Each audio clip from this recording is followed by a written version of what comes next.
Good afternoon, everybody, and welcome to our board meeting. It is 5 p.m. on Tuesday, February 14th, 2023, so we'll go ahead and call our regularly scheduled board meeting to order. It's great to see everybody.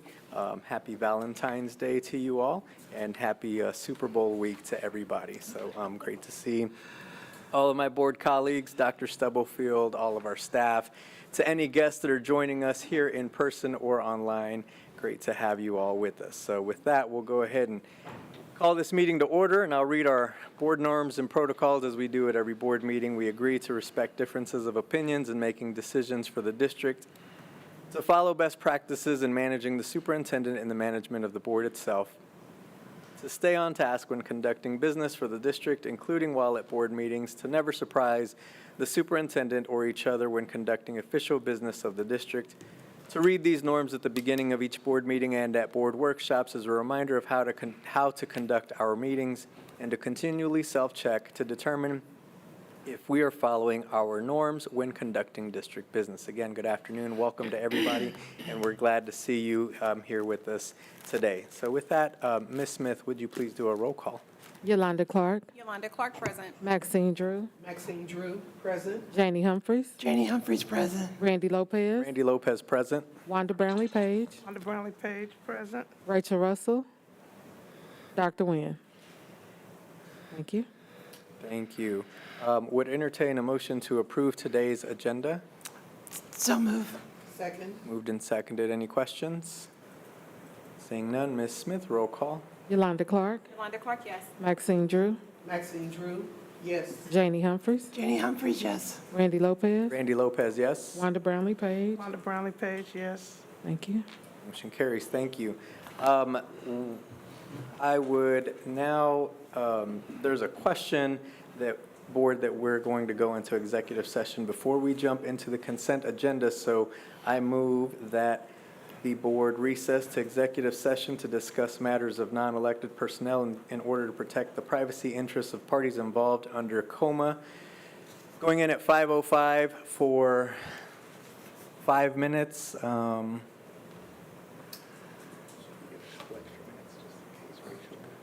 7, 8, 9, 10. You could say 10. For 10 minutes, excuse me, so going in at 5:05 for 10 minutes. So moved. Second. Moved and seconded. Any questions? Okay, seeing none. Ms. Smith, roll call, please. Yolanda Clark. Yolanda Clark, yes. Maxine Drew. Maxine Drew, yes. Janie Humphries. Janie, yes. Randy Lopez. Randy Lopez, yes. Wanda Brownlee Page. Wanda Brownlee Page, yes. Thank you. Thank you. Sam Marie Devon will be joining us, and also Mr. Lilly. Thank you. Thank you. I forgot. Thank you.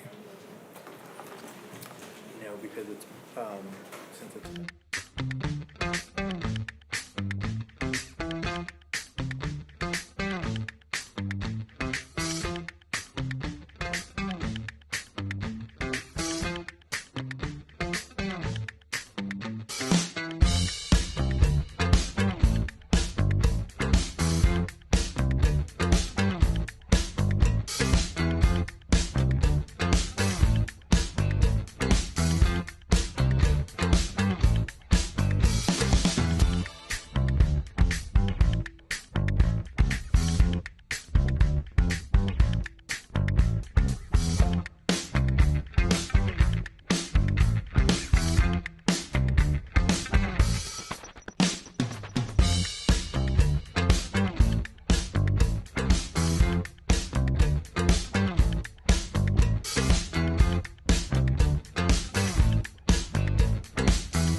Motion to return to open session. So moved. Second. Moved and seconded. Questions? Ms. Smith, roll call, please. Yolanda Clark, Yolanda Clark, yes. Maxine Drew, Maxine Drew, yes. Janie Humphries, Janie, yes. Randy Lopez, Randy Lopez, yes. Wanda Brownlee Page, Wanda Brownlee Page, yes. Rachel Russell. Rachel Russell, yes. Thank you. Thank you. Continuing with our agenda, next up is our consent agenda. Is there a motion to approve tonight's consent agenda? So move. Second. Moved and seconded. Any further questions? Yes, Ms. Russell? I had a question regarding the MOU with the YMCA, and I didn't know if someone, this is the first time I'm seeing this MOU, and I didn't know if someone had a response to my questions regarding how the funding is established, if this is what we saw in the grant that we received last year, if this is an ongoing thing. So I just wanted, Right, and I appreciate that, I did see that. So the YMCA, it is per student, like their capacity, they have a charge, and if, off the top of my head, I could be wrong, it's either like $13 or $16 per student, but I can get that specific information. We did have a grant, and we still, they're still working with the funders, and they're paying for a portion of it. This actually is expanding. We had an MOU with them. We just didn't have any financial responsibility because there was a grant, but this has been so beneficial to our students. We just said, one, while we definitely have ESSER funds, and in the future, like allocating funds, they're expanding it to include more of our middle schools, and then we're looking and talking about expanding it into the school day for our high school students, so you'll see something in the future coming up. But it is they calculate it by individual, like what their capacity is. So if we didn't reach the capacity, it wouldn't be that much, but that's the authority that they would need for all of the entities that we've been in discussion with. Okay.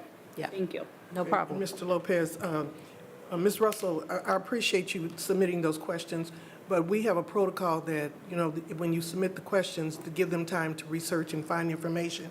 And since these did come in late, is it possible that you can allow them to take time with all of your questions that are submitted, that we send it to the various departments, and then have them have the responses that you wanted for them at our next board meeting? So I will ask my questions as they're appropriate. I, as a courtesy to the board, sent them to you all, as well as to the superintendent. If someone cannot answer my question tonight, I'm fine with that being the response. Okay. But I do not feel comfortable and have never felt comfortable voting on items that, A, I've seen, just saw for the first time at this board meeting, or two, if I have a question, I have every right, and the public has every right to have an answer to a question that has been asked. So I respect your response. I understand the protocol, but I also understand my responsibility as an elected official. Okay, So, thank you, I appreciate that, and hopefully we will try to get the responses to your questions at an adequate time that would be best at the proper time when it's going to be held, which can be at this meeting or later on, based upon what you're asking for them to give. Thank you for your response. you're welcome. Mr. Lopez, Ms. Page, yes. it doesn't have to be answered now, but in regard to items I, J, and K, are we in harmony with the protocol set up at how the minutes are supposed to be done? Because I thought Leslie missed one and Don did it, so is everything okay? And again, I'm not asking for the answer now, but we're voting on this. I just want to make sure that we do it the way we said we were going to do it. Thank you. Yeah, I believe so. I don't see, when I reviewed the minutes, I didn't see any issues with the minutes. I know Ms. Drew, I believe Ms. Drew works with Ms. Smith on reviewing the minutes as well and setting those forward. So I know there was a question around previous minutes and how those need to go back and be corrected, and I think we've had that Okay, conversation. I didn't know if they got corrected, because that was an answer. We met Monday, and we didn't get an answer on, and I want to make sure if we're going to vote on it, let's make sure that everything is correct, because they were given a certain way they're supposed to go. So just checking.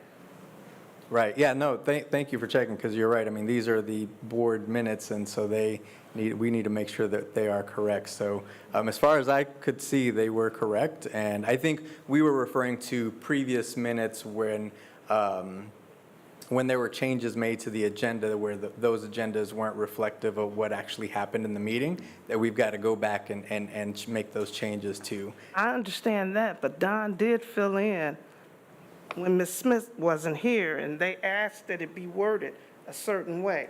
I was just checking. I didn't see that, but I didn't know if that was going to come before we voted. Just wanted to make sure everything was the way it was suggested that it's supposed to be.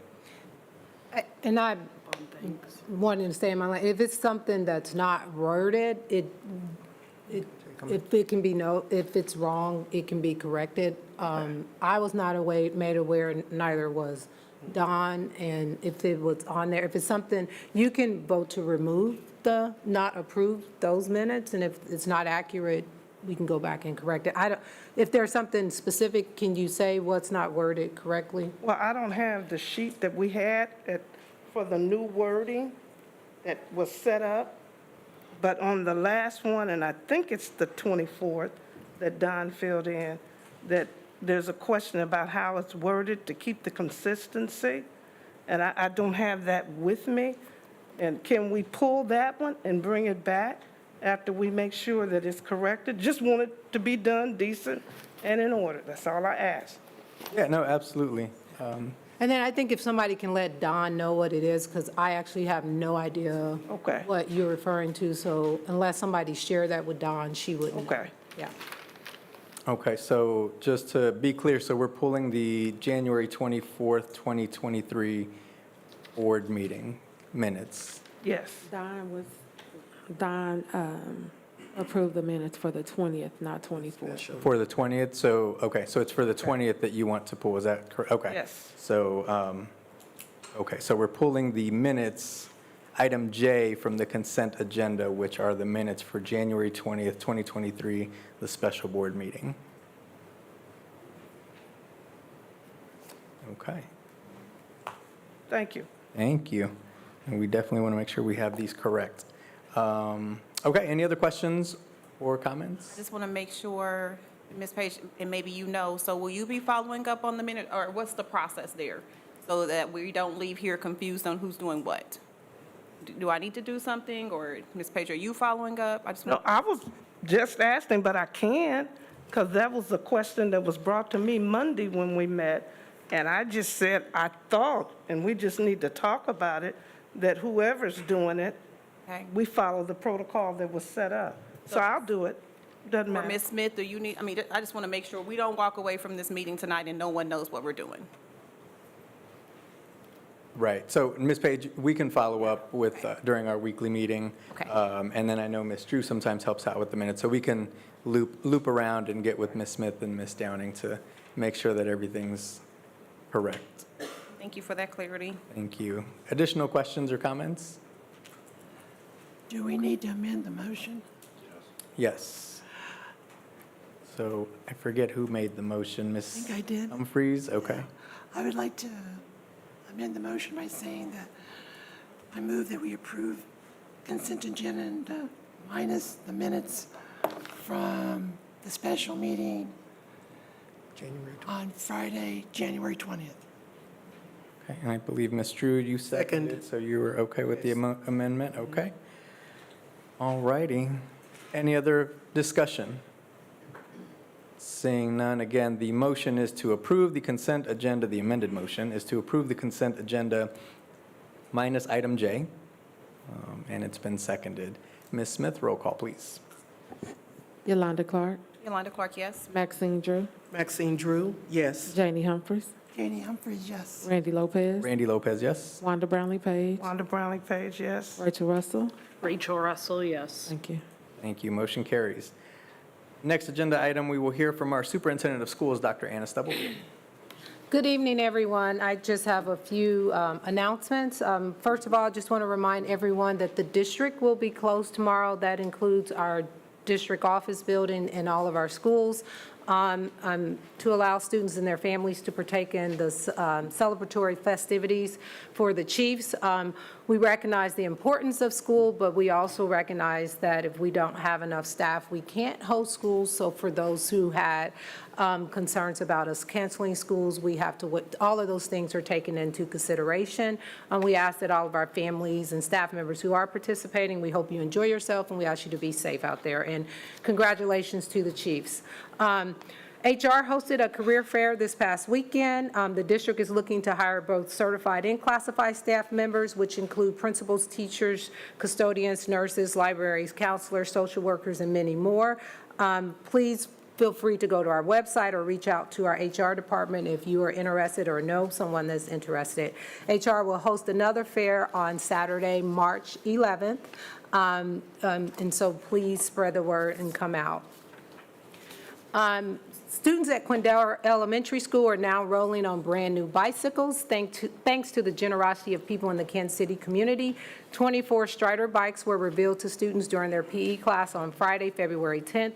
The bikes are a part of a program called All Kids Bike. It's a nationwide bike initiative that helps install Learn to Ride programs in elementary schools.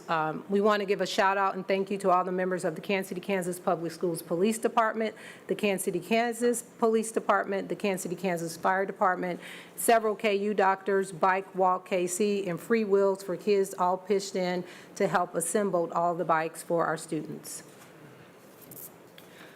Dual Language Night was a success. You'll hear a report about Dual Language Night tonight. 88% of families have interest in enrolling their child in USD 500 dual language program. 94% of the participants felt they had good understanding of the benefits of a dual language education at the night's presentation, and 88% also believe bilingual fluency in Spanish and English will be beneficial to their child. I want to thank Jackie Rodriguez in the ESOL department and the migrant program for organizing the community meeting, and our special guest for providing us with engaging and an interactive night of learning. Enough is Enough is coming up on March 1st. This will be held, the Enough is Enough panel discussion and resource fair will be held at J.C. Harmon on March 1st from 5:30 to 7:30 p.m. Join our students and families for a discussion about mental health and gun violence. Also, this is Black History Month, and I want to thank all of our schools and staff for taking time to celebrate and honor Black History Month with programs and educational activities. I'm looking forward to attending and participating in some of the upcoming programs.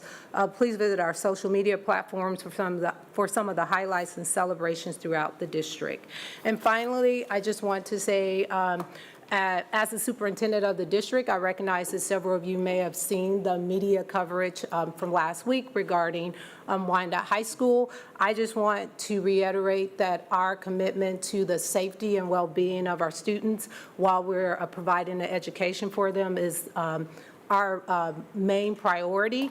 I also want to acknowledge, like, in a moment where the district was being transparent and wanting to answer questions that may have come up.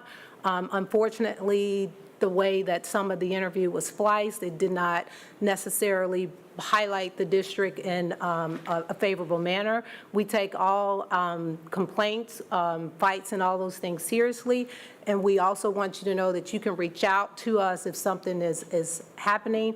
I fully recognize impact over intent. Our intent was to be transparent and to let our families know of all the things that we have in place, and also to talk about as a larger community, we really need to be addressing what's happening with our students that are making these choices, and to also share that it's not majority of our students. We have over 1,800 students at Wyandotte High School, and if you were to do the math of the incidents that were shown, it probably is less, I know based off my numbers, it was less than 10% of our student population. Those moments for our students don't define who they are, and they don't define who we are as a district, and we're committed to moving forward and putting things in place to make sure that all of our students and family feel safe in this community. And the board, Mr. Lopez will talk about some upcoming listening and learning sessions, and we appreciate all the feedback that we've received from community members and our families, the good, the bad, and the ugly, because it will just help us get better. So thank you. Thank you, Dr. Stubblefield. And similarly, again, I just want to thank Dr. Stubblefield and our staff for being transparent and open and honest and communicating what's happening in our district, both the good and the challenges that we do have. And so I do have a statement from our board for our Kansas City, Kansas community. The Kansas City, Kansas Public Schools Board of Education maintains a commitment to the safety and high academic success of all of our students. We do not condone any acts that jeopardize the safety of our students or of our staff. We believe students and staff have a right to attend schools that are safe and conducive to learning and achievement. We also understand that school safety is a multifaceted issue with no one clear solution for each community. Efforts to address school safety must involve all stakeholders, including students, parents, families, and us, and consider a variety of factors, including the physical and psychological safety of our students. We invite you, as Dr. Stubblefield mentioned, for our upcoming community events to have an open dialogue about school safety and to obtain your input on how we can raise the bar of academic achievement in our schools. One event that she mentioned is our Enough is Enough community panel on March 1st from 5:30 to 8 p.m. at J.C. Harmon High School. Additionally, on Saturday, March 4th, the Board of Education will have one of our first listening and learning sessions from 1 to 3 p.m. The location is still being determined, but we'll have more information on that to you soon. And that conversation or that discussion will have a focus on safety and security and academics. And then additionally, just so you have it on your calendar as well, April 22nd, the Board of Education will have the second of our listening and learning sessions here at Central Office from 10 a.m. to 12 p.m. More details to come as well. Again, thank you to all of you for your continued investment in our students, in our district, and the community. Together, this board knows that we can make a difference and that we will be KCKPS strong, but we need to work on this together. So again, I just want to thank our board, my board colleagues, all of our staff, all of our security, all of our community for your continued efforts to make sure that our students and staff stay safe. And we will deal with issues as we need to. We know that there are challenges in front of us, but we also know that there are a lot of opportunities that are in front of us and that we can make a difference. So I just want to thank my board colleagues for your continued support of this district and this community, because without each one of you, we would not be able to make the impact as a district. And with the support of working alongside our superintendent and our staff, we can do some really great things here. So thank you for letting me share that on behalf of our Board of Education. Just a few other highlights that I want to share. As always, there are always great things happening all across the community and all across the district. And unfortunately, I know we all try to make it to as many things as we can, but we probably don't hit everything that we want to. But I do want to give a shout out to Hazel Grove for their dinner that they had at their school a couple of weeks back, for students, staff, and families to share a message of encouragement, of love, of hope, and unity. So thank you to Principal Hornback and to Mr. Kevin Rolston for the invitation to participate. It was a really great evening. I know we had a couple of other board members and former board members and a ton of staff and families who were there. It was a really great evening to be there and be sit with students and be able to break bread with them and share some time with them. So thank you for that. Also, I was able to attend the Wyandotte County Spelling Bee at Wyandotte High School. Ms. Humphreys and I were having our own spelling bee there for a moment. I think she won. But several of our KCKPS students participated. It was a great moment. If you weren't able to attend, it was such a great way to see our students participate and compete. And share that time with their families. It was just awesome to be there. It was very tense as well. I was really nervous for all of them, but they all did a great job. Great to see staff, both current and former staff who were there to make sure that this was a successful event, and to all of our parents that were there and friends of the families.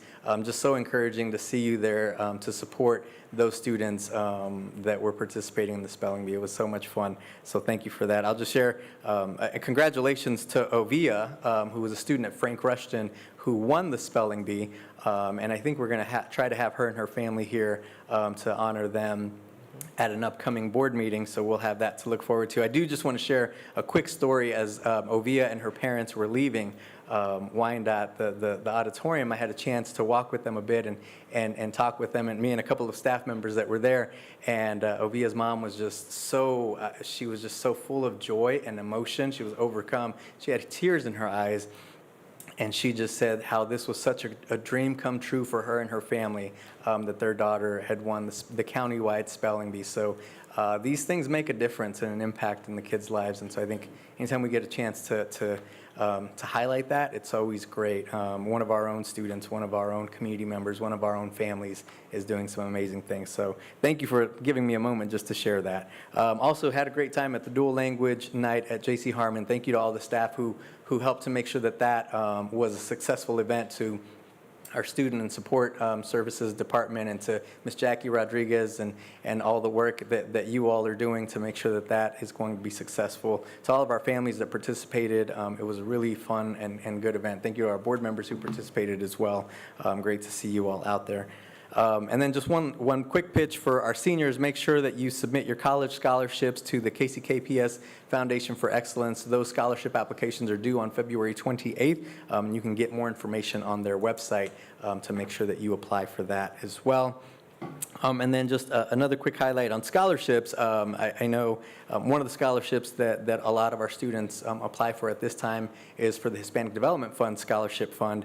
And just a quick note to share that 3 of our schools were the top 3 schools that submitted applications and actually set records for applications. Sumner Academy, Wyandotte High School, and J.C. Harmon were the top 3 in the metro area who submitted applications for scholarships. So congratulations to those schools and those students, and hopefully we're going to have a ton of scholarship recipients from those schools. So again, lots of great things happening in KCKPS and in our community. So thank you to everyone for all that you're doing, and to our board colleagues. So I'll open up the floor if there's anything from our board that you'd like to share.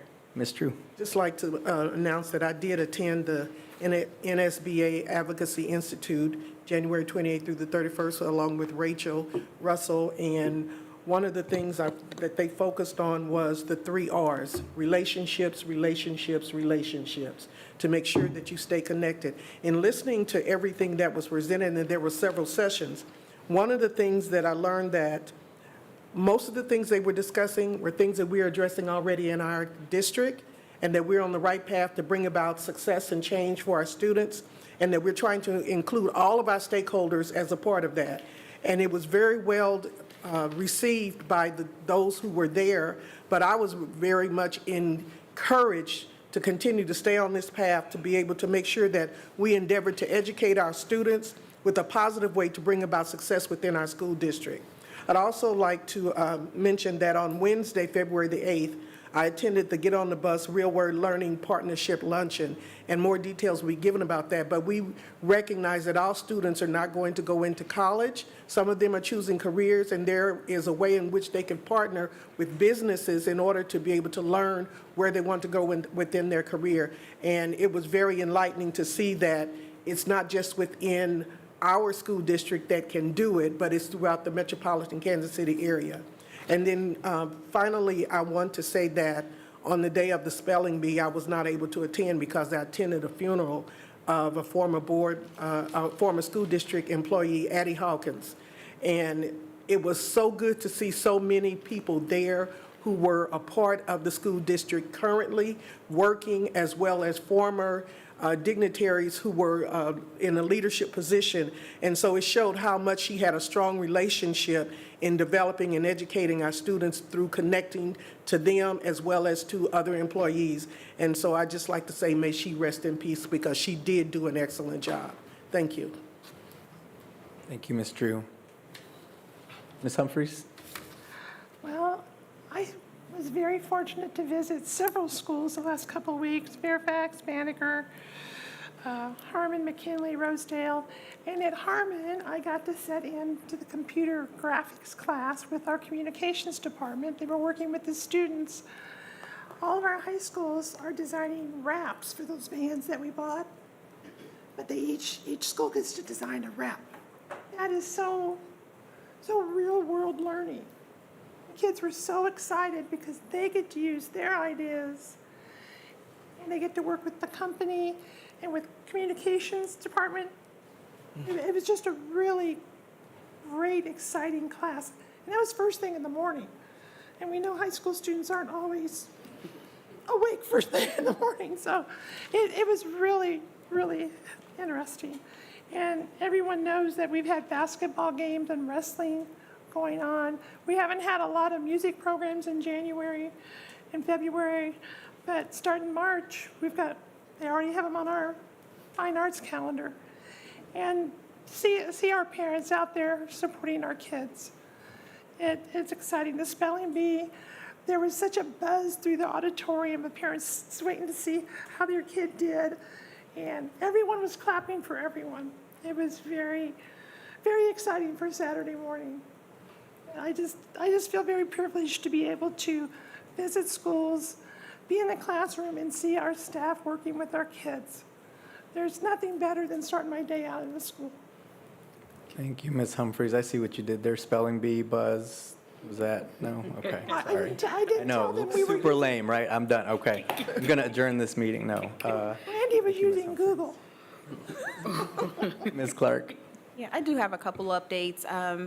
I also was able to attend Hazel Grove alongside Mr. Lopez, but then I also was able to attend their skating party. Lots of kids at the skating party, lots of falls, but everybody made it okay. I was able to see Ms. Smith there, so it was good to see you. And then on top of that, Upward Bound. So Upward Bound is supporting a couple of our schools, and so being there to be able to see the different colleges that were there, to be able to say these are options that you have for college, and the students being excited and having the meal, and they had cotton candy. So lots of excitements, lots of families were there on top of that. But then I also want to call out lastly, one of our staff members lost their infant child. So there was also a funeral last weekend, and I just want to call out prayers and thoughts for the Johnson family. She's been with the district for a while, and I don't want us to ignore that. Thank you. Thank you, Ms. Clark. Yes, Ms. Page. Oh, okay.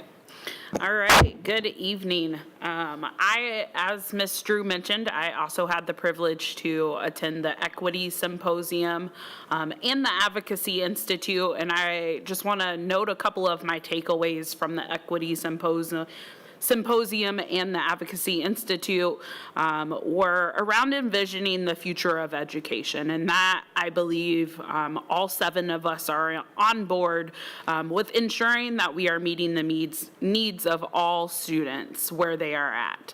A couple of my favorite quotes that I think resonate and I just want to put in the air is, "Your character becomes your destiny."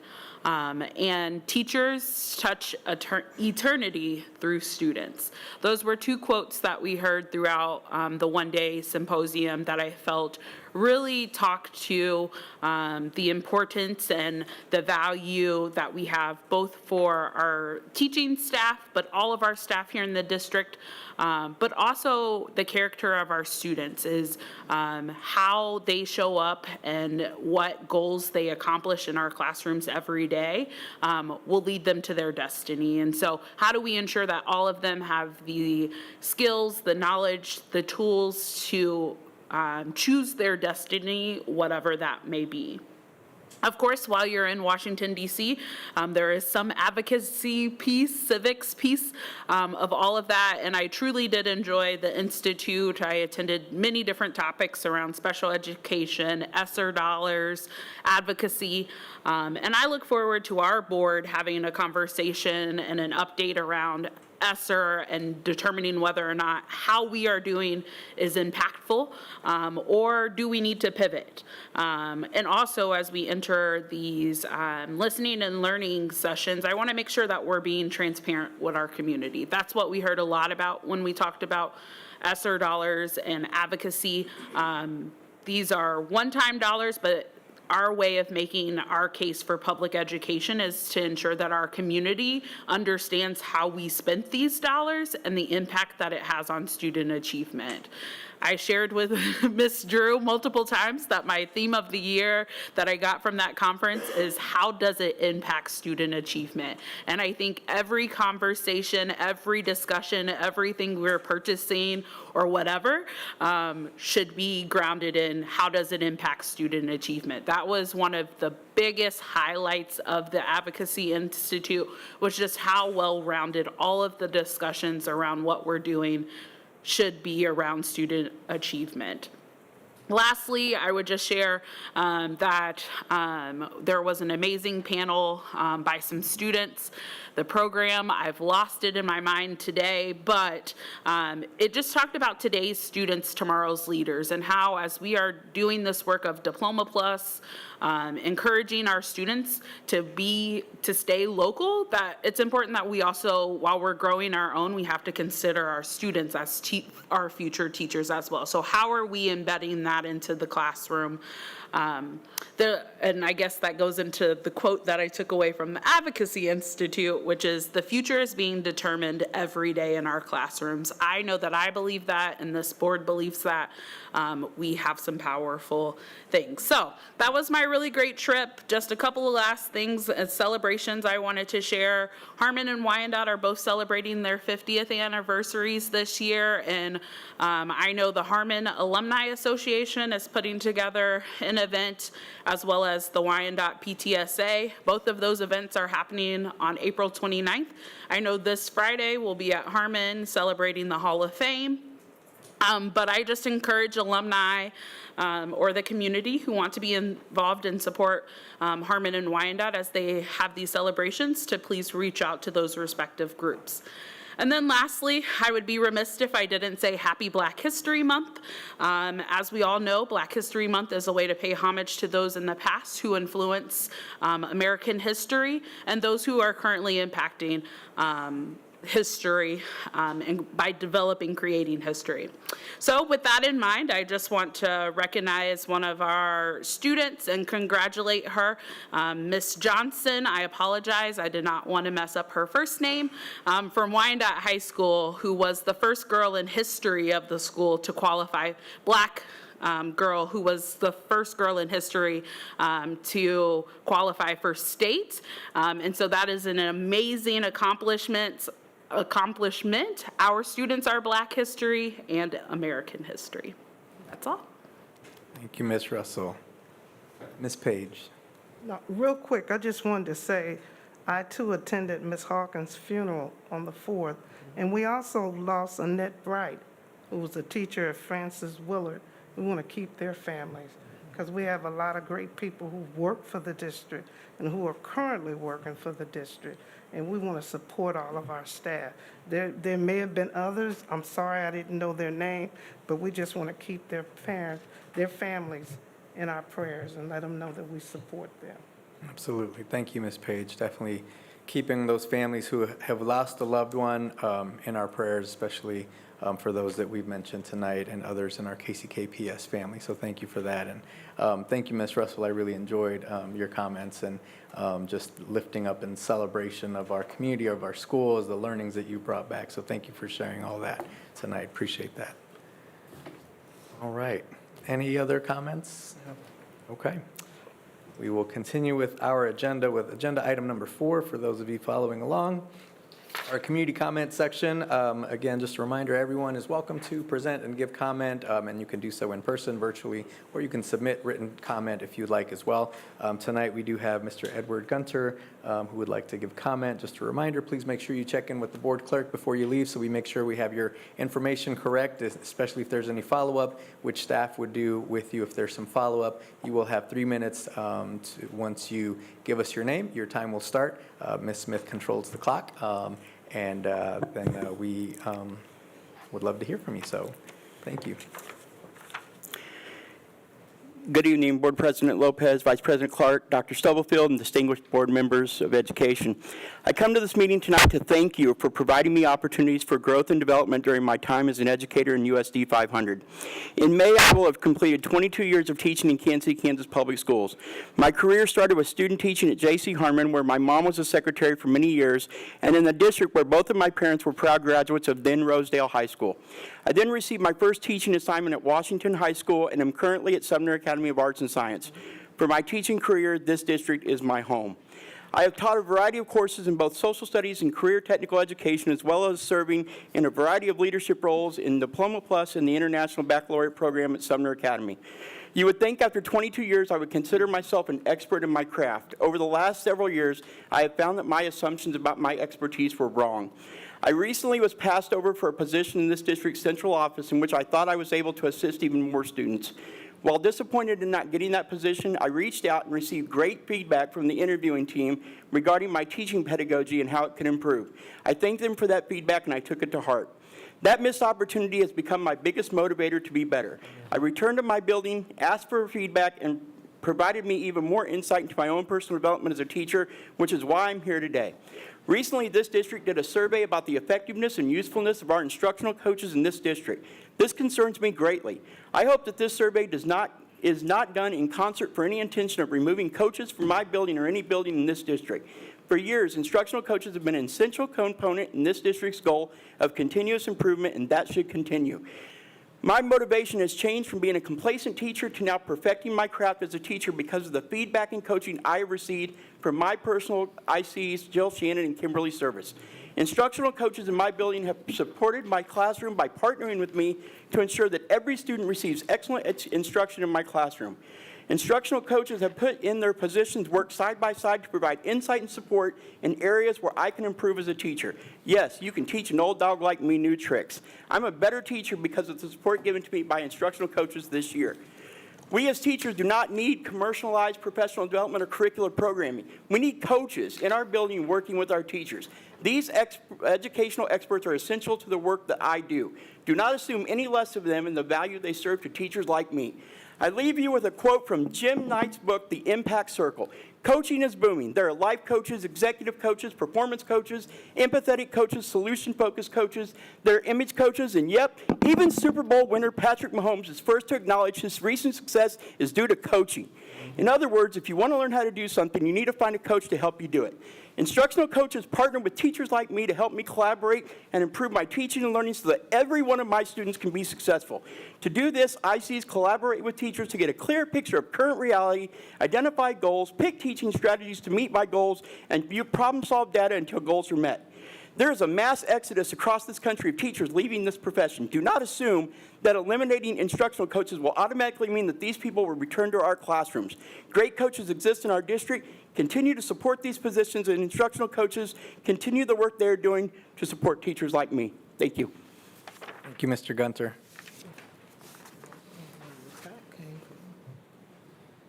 We will continue with our agenda. Next up, I'd invite Ms. Carol Levers to the podium as we hear our library director report.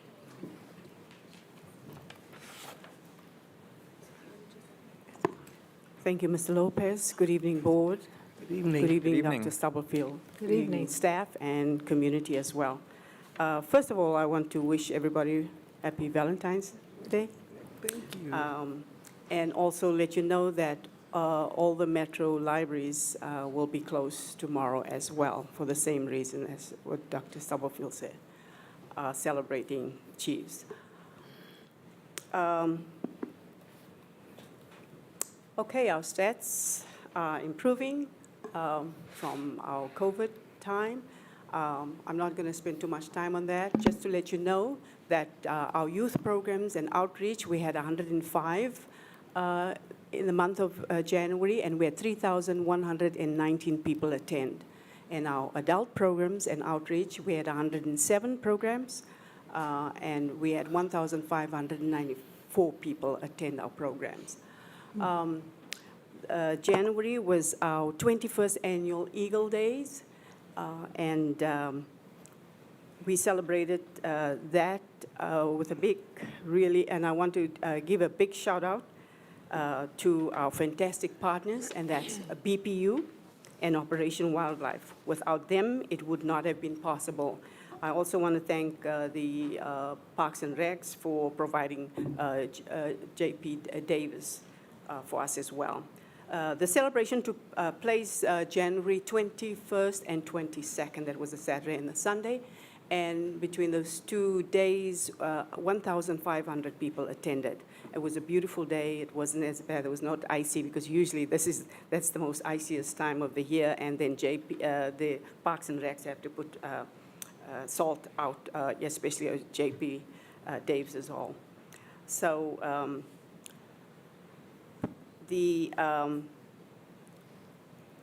when you go to, on my way there, I took a very rare photo of swans. We don't usually see swans on our lake. And as after the actual show on Saturday, there were 7 pairs, so there were 14. And so if you want to see swans on our lake, this is the time to go and see them and enjoy them.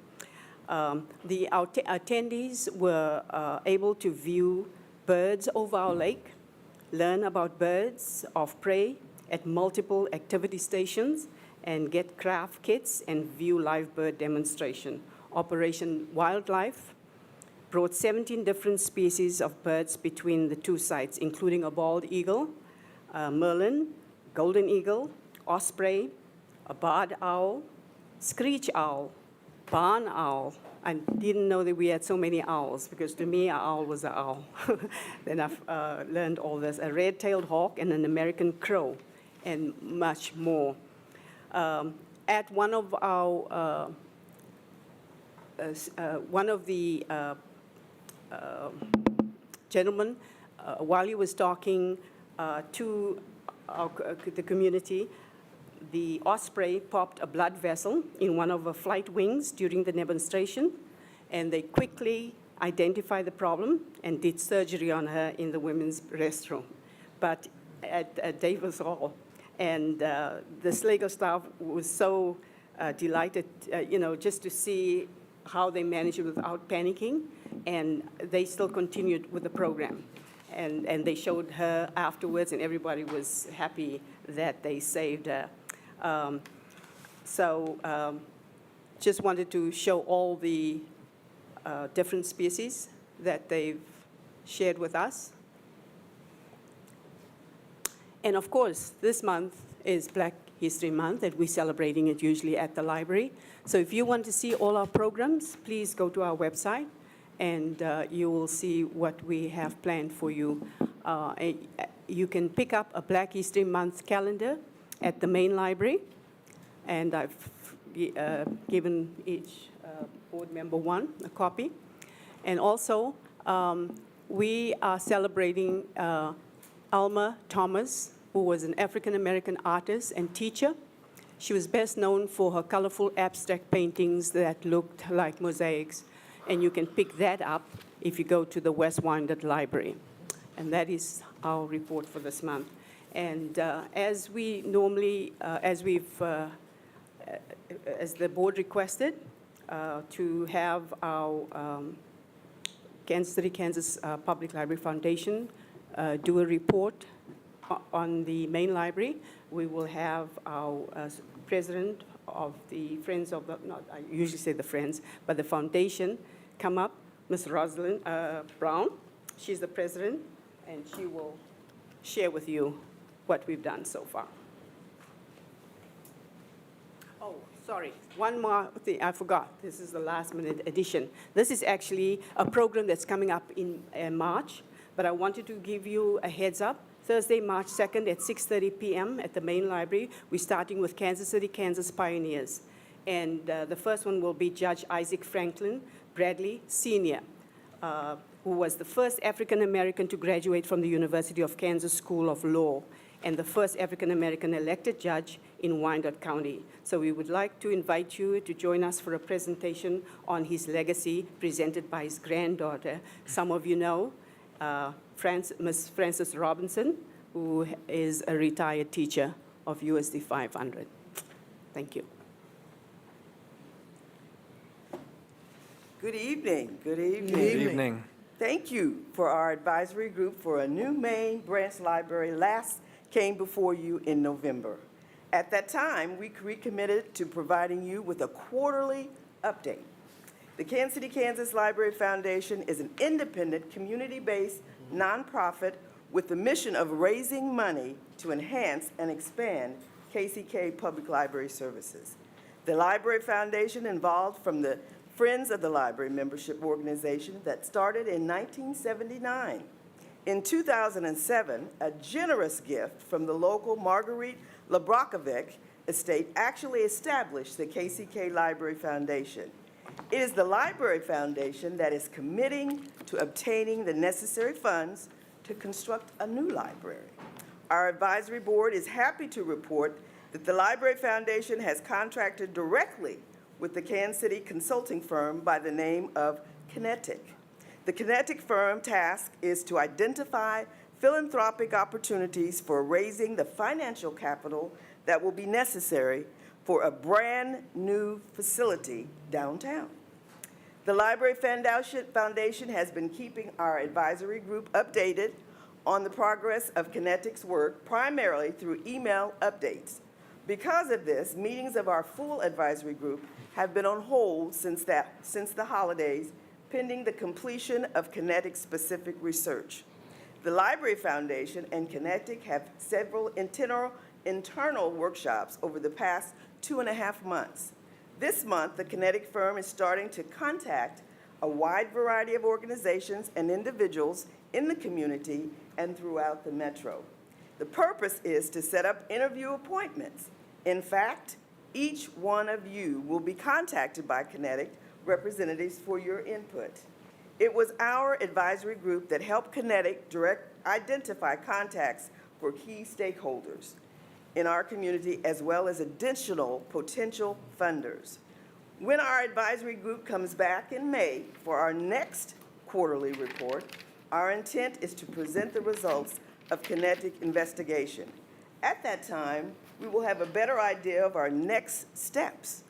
Again, thank you for your support of our efforts for a new main branch library, and we look forward to seeing you in May.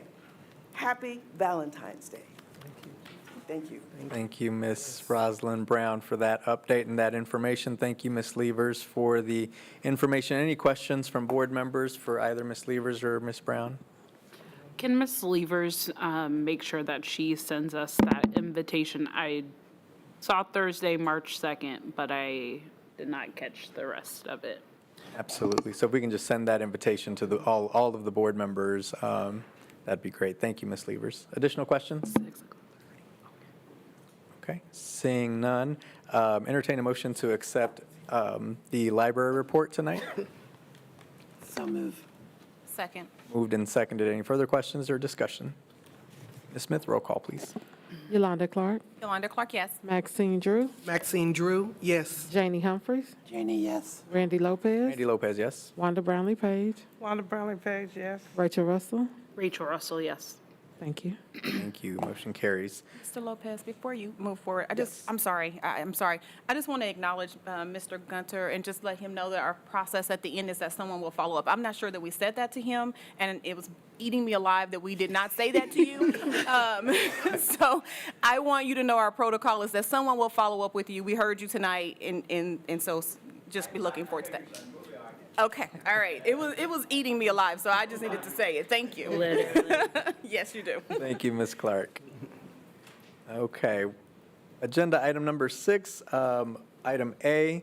It's recommended the Kansas City, Kansas Board of Education approve the Leaders of Leaders Institute proposal as submitted by Dr. Judith Campbell, Deputy Superintendent of Schools, and is recommended by Dr. Anna Stubblefield, Superintendent of Schools. Board, as a reminder, these items have come to the board at least once before and are up for potential action if that is the will of the board. But if there are additional questions, we are happy to answer those at this time as well. Ms. Page. Yes, I didn't ask this, I did ask some questions, but since we're hosting it, are the others who participate, are they giving funds to fund this too? Yes, each of the joint co-hosts, like for people who are not in our district, there will probably be a cost to them, and as co-hosts, they are contributing it. This is, the Leaders of Leaders Institute has been around for a while. Actually, Omaha Public Schools hosted it many years pre-pandemic, and several districts around here have participated in that. It's building a leadership capacity of administration so that it has a more positive impact on the outcomes for the students.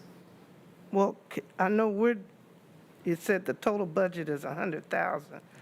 So how much are the other groups giving? I can't speak to that, and again, when we have those amounts, that's the authority up to. It may end up being that much, or it may not. It really will depend on like the numbers and things, but I can't speak for what the other groups are contributing tonight. I don't have that information. Thank you. Additional questions?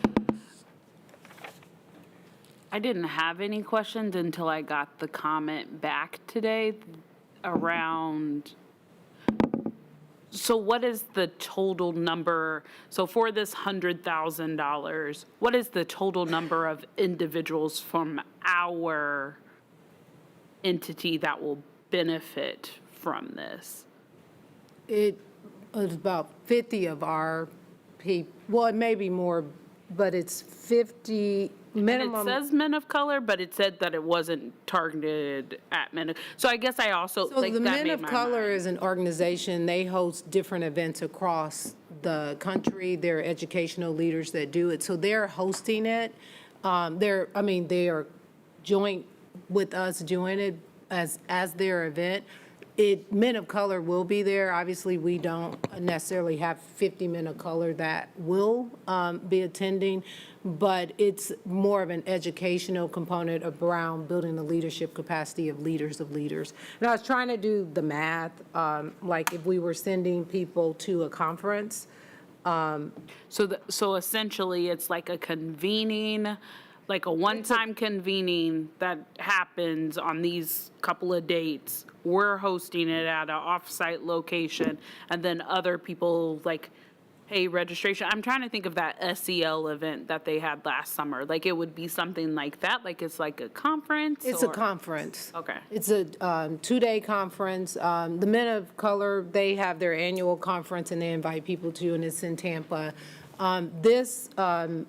Like I said, Omaha Public Schools hosted it multiple years, so it's not necessarily a one-time thing. It went away with COVID, and they're bringing it back, and we were just asked to be partners based off of some of the professional development that we were getting from some of their consultants on what we were trying to do with our principals and our principal supervisors and our district leaders around building the capacity to ensure like equity, access, and student achievement for our students.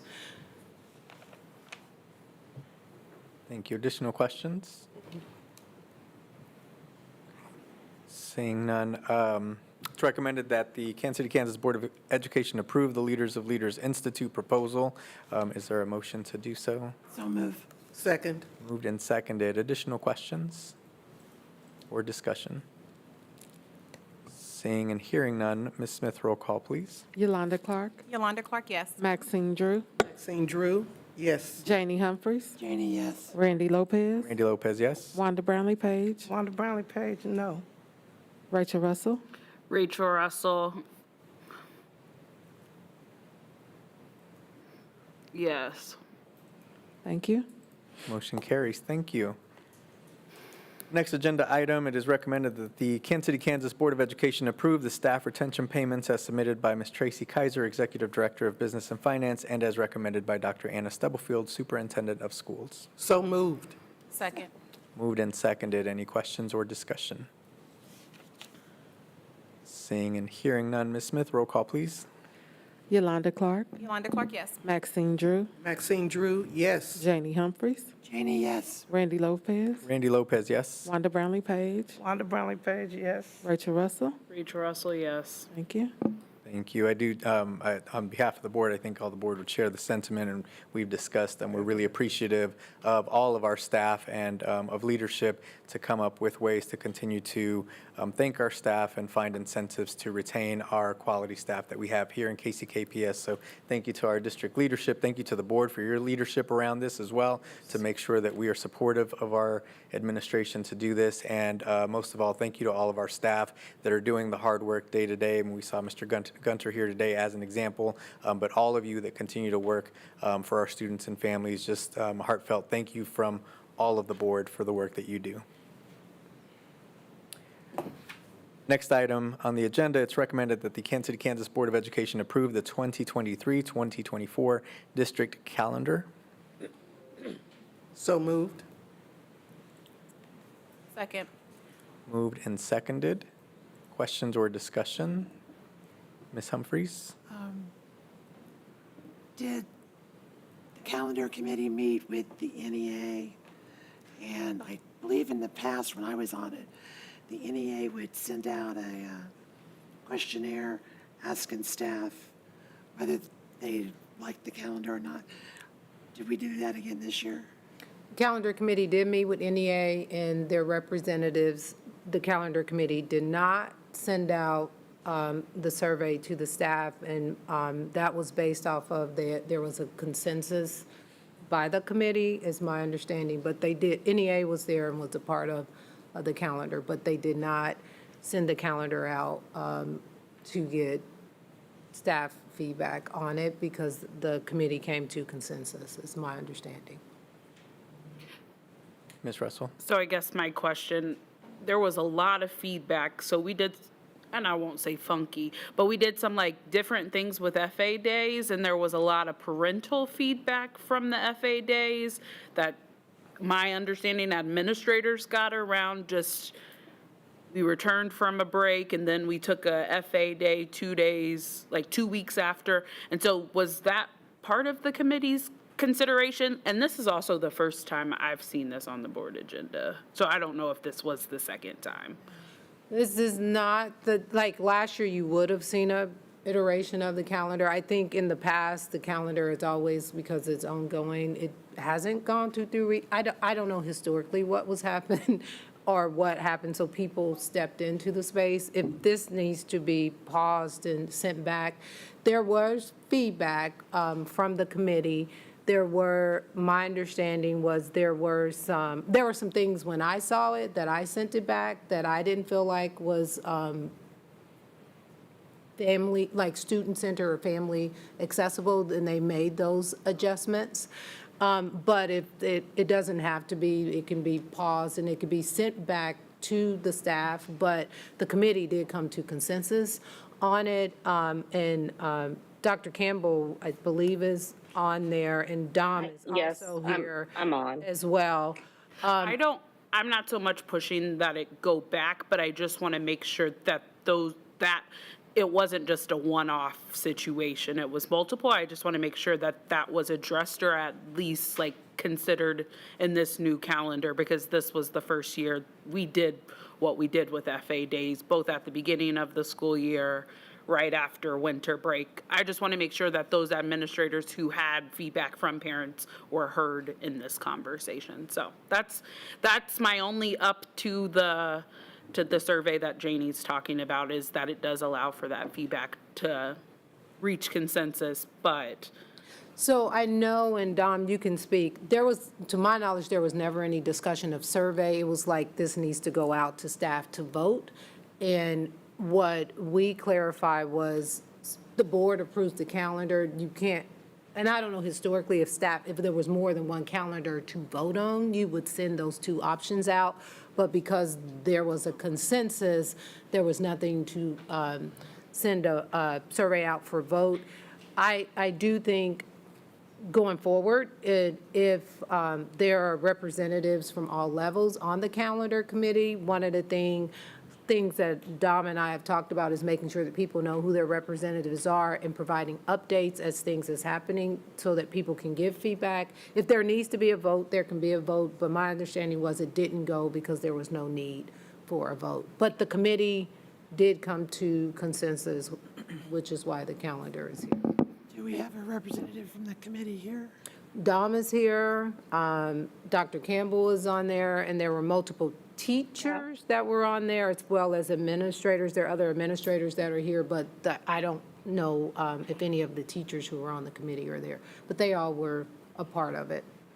And I asked, and I thank you for giving me an answer, because I got a lot of emails and phone calls from teachers, because traditionally, and I was told that it wasn't in writing, it's just something we've done through the district, that there was a committee that had teachers on it, and the teachers helped, not only Dom or whoever was the president of NEA, and they sat down. It's sort of like a bargaining thing, but it was, I know there's no legal precedent to it, but it's what we've done traditionally, because I thought there would be more than one reading of this document. They would bring it back again if there were questions. Now, again, I'm just going by what we've done traditionally. So there were, Dom, how many teachers were with you? 7 or 8?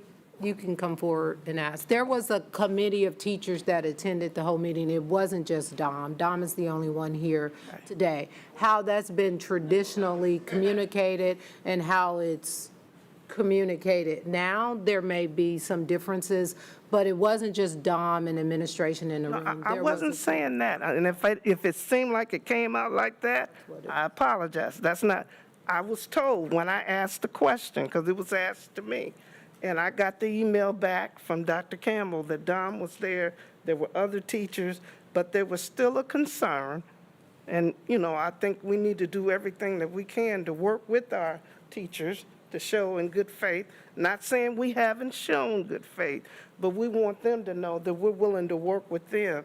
And I think part of the problem is traditionally, we've always done it like this, and then there was a change. Okay, so my recommendation, I would prefer you not vote on it. People can see it, we'll bring it back, and we can move on. And people can give their feedback to Dom or Dr. Campbell.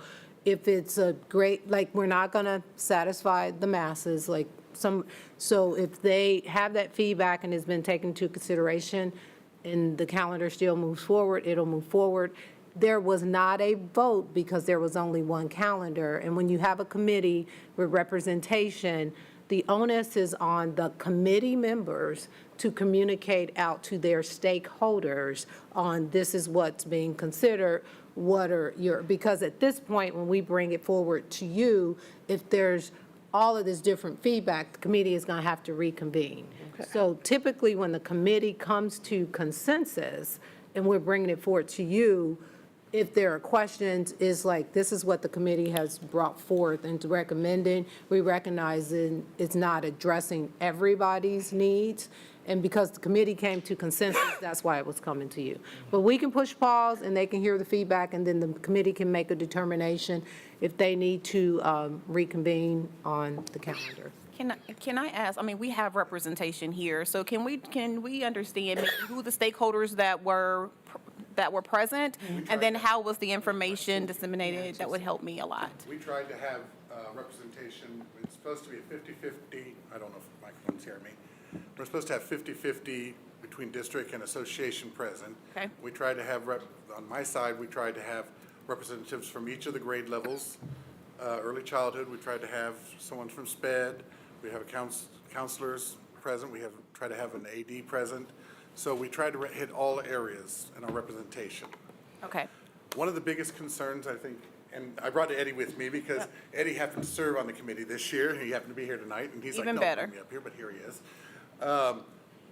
One of the concerns I think a lot of people are having is the change in protocols. Yes, like Ms. Brownlee said, it's not set in stone, but for the last, I believe, since 2011, we've been having it where we go out, put up the calendars, give the staff a chance to weigh in with their vote, which calendar they like, then they have a chance to have a say. The buy-in, the vote was more for the buy-in of our staff to say that we understand this and we approve of it.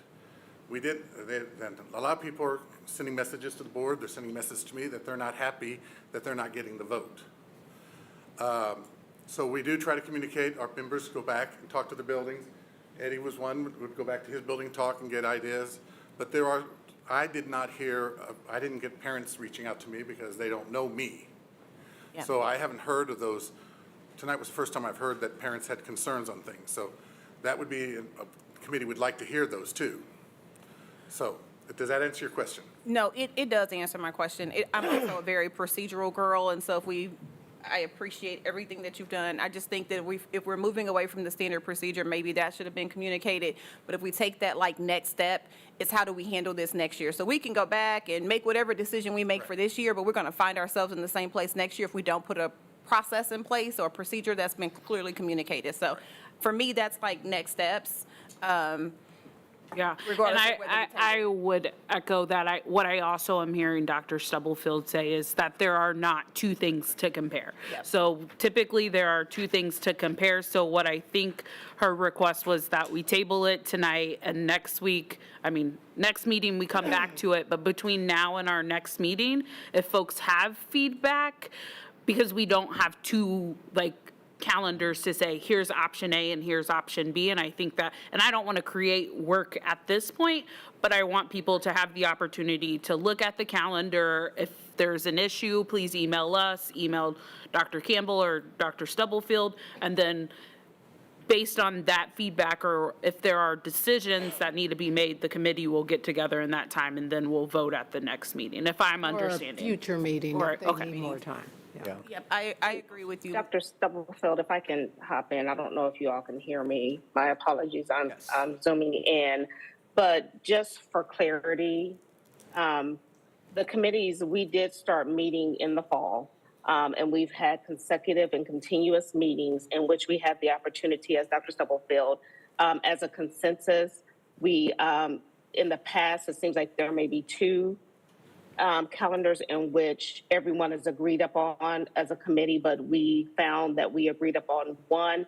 And I know that the question was, have our teachers had the opportunity, once that agreement took place, that calendar was to be shared out so that our teachers and staff could see what will be coming to the board tonight. The one thing that I want to remind us is that our calendar drives everything as it relates to getting our students the opportunity to get enrolled in classes and coursework.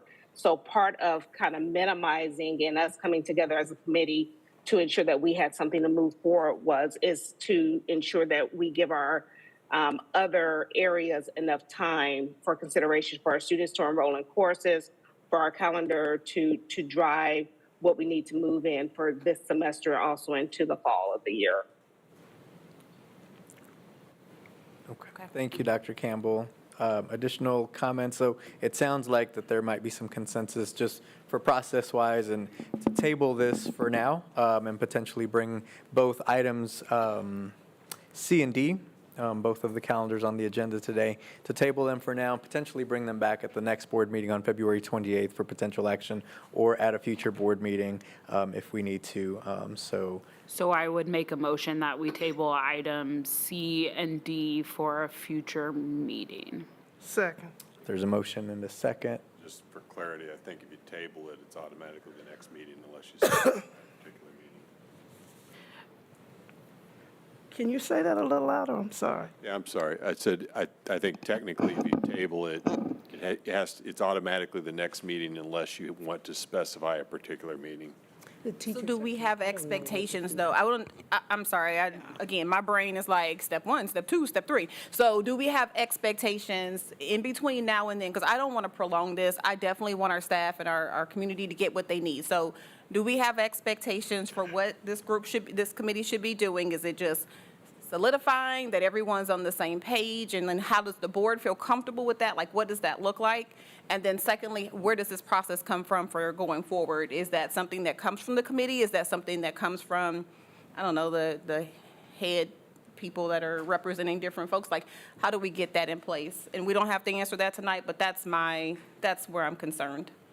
Yeah, so I think technically, since the committee came to consensus, this is probably the best version of trying to take in all the components. Okay. I think what was different this year, there were not 2 options, so there was no vote for people to vote. But what I heard Dr. Campbell said was that they actually saw the calendar, and I think people are used to voting. So I think moving forward, I don't want the committee to just give 2 options, just to have 2 options if this is the best option, but to maybe explain that this is the one option if you have feedback, and maybe ongoing, like space it out so they can adjust any of that. So I think what will happen, we can take the feedback. The calendar committee more than likely would take it into consideration for the 24-25 calendar, unless it's just something glaring that they've completely missed. So the next meeting probably would work, whether you want to table it or just. And I feel like I'm talking just to talk. I don't want people to go out and make a whole bunch of calendars just to say we made like 5 and 6 calendars either. That's, to me, ridiculous. That makes no sense at all. Maybe what would help is maybe some communication ahead of time as you're going through the calendar, like the calendar negotiation or whatever title you want to put behind it for going forward. So then that way it's not a surprise, like people know exactly what happened and how it's been happening. Maybe that would help things. I totally don't want to have to compare 2 and 3 different calendars to say what makes sense. Especially when we have people what we have put in place to do that, so. Mr. Lopez, I don't think they were asking for 2 calendars. Okay. They weren't asking for that. There were some issues that were brought up by teachers that they felt they weren't addressed. So all I'm asking is if they would hear them out for the concerns. Rachel brought up some, he had brought up some, at least hear it out. And because traditionally, I'm not saying that's how it was done. So there's a misunderstanding. And you're right, going forward, what is the protocol? That needs to be clear. But I don't think they're asking, and if I'm wrong, you tell me. You're not asking for another calendar. No. You're just asking, there's some issues, can we work out? So Thank you. I appreciate you saying I that. do just want to say this, because I think we have a plan moving forward, but I do want to say, whatever the issue is, if it's, we don't want the FA Day on this Thursday, there's a group that wants it on Thursday. So they're not going to be able, the committee is not going to please all of them. They heard it, and they made what was the best compromise, and there are some who support it and some don't.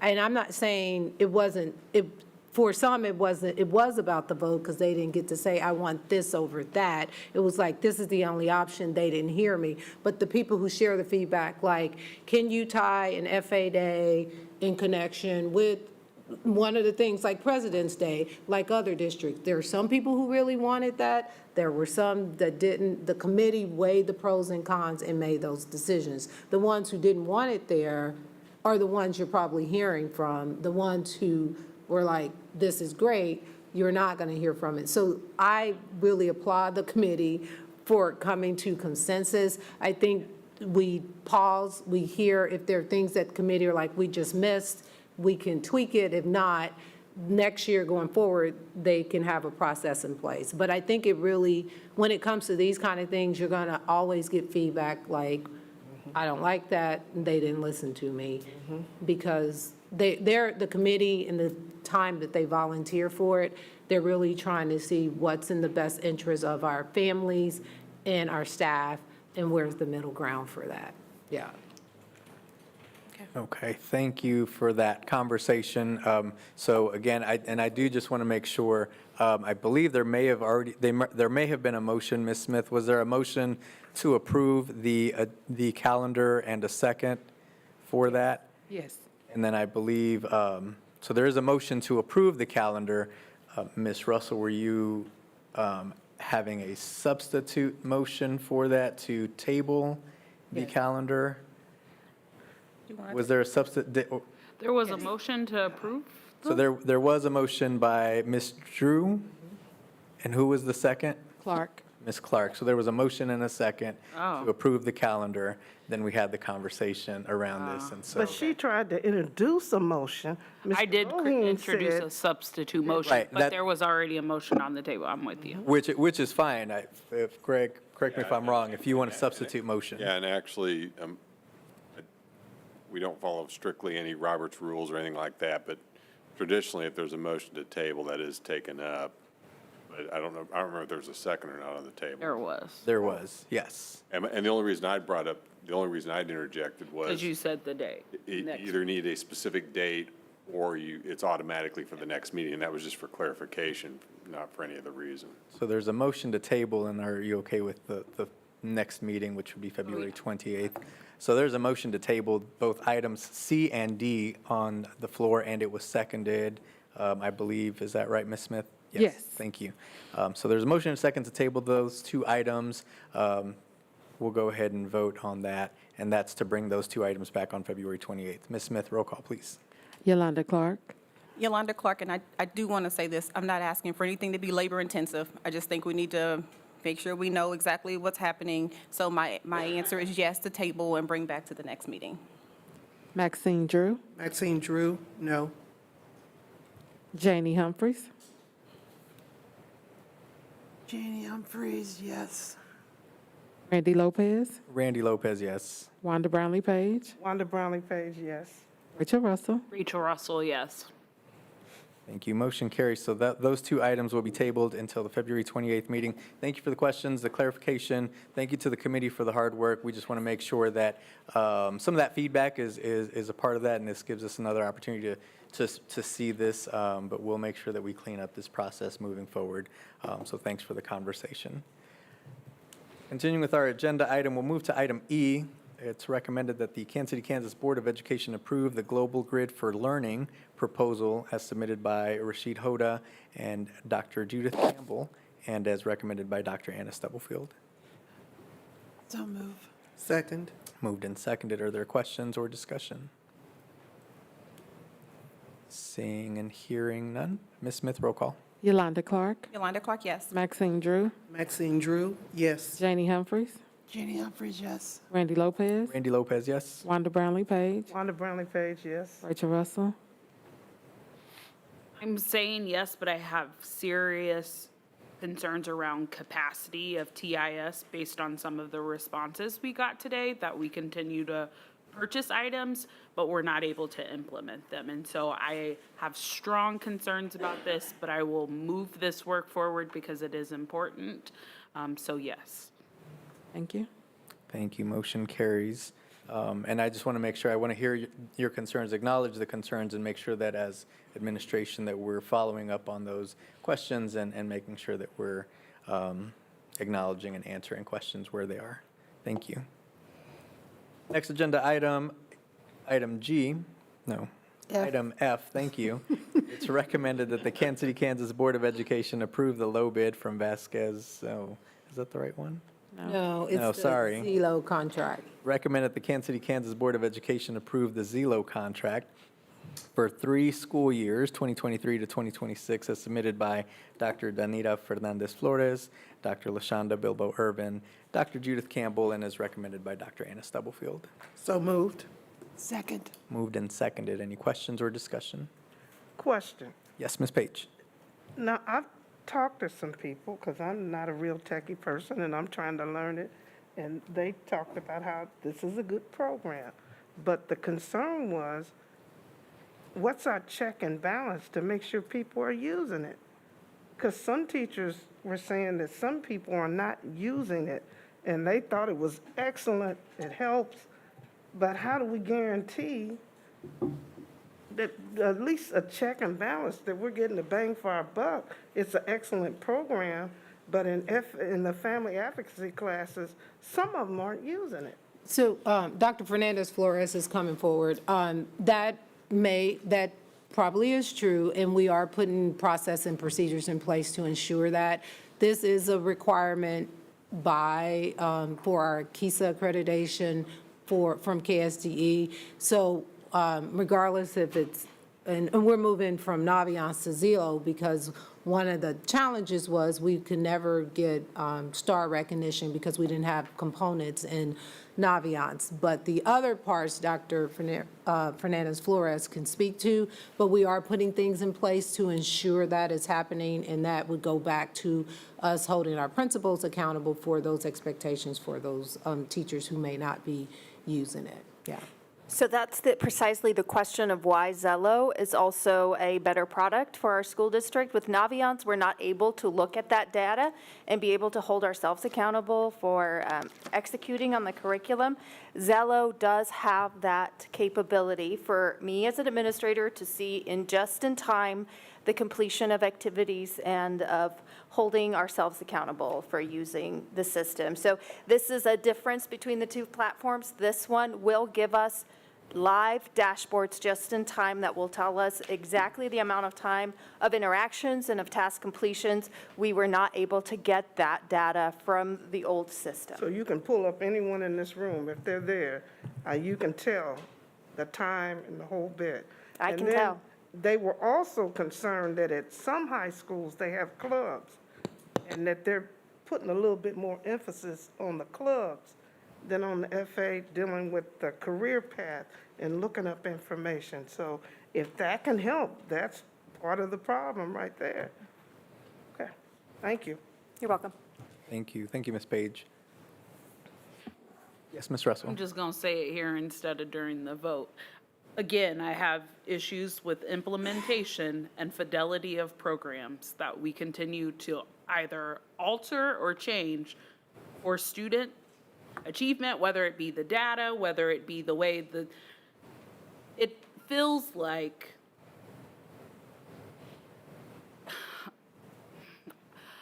I just want to make sure that fidelity and implementation is strong in whatever we're investing in, and that we are being good stewards of our dollars.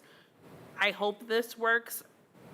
I mean, yes, I will just leave it at that. But No, and I respect that, but I also want to say this. Unfortunately, I'm the 5th superintendent in how many years?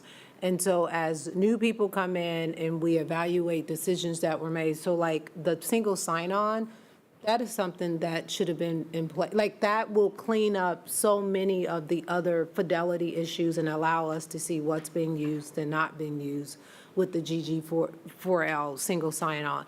The Zello, as we're looking and getting feedback on our accreditation, figuring out who or who's not using it. So decisions were made, and I'm not bashing anyone. I think people made the best decisions with the information that they had at that time. When we know better, we do better.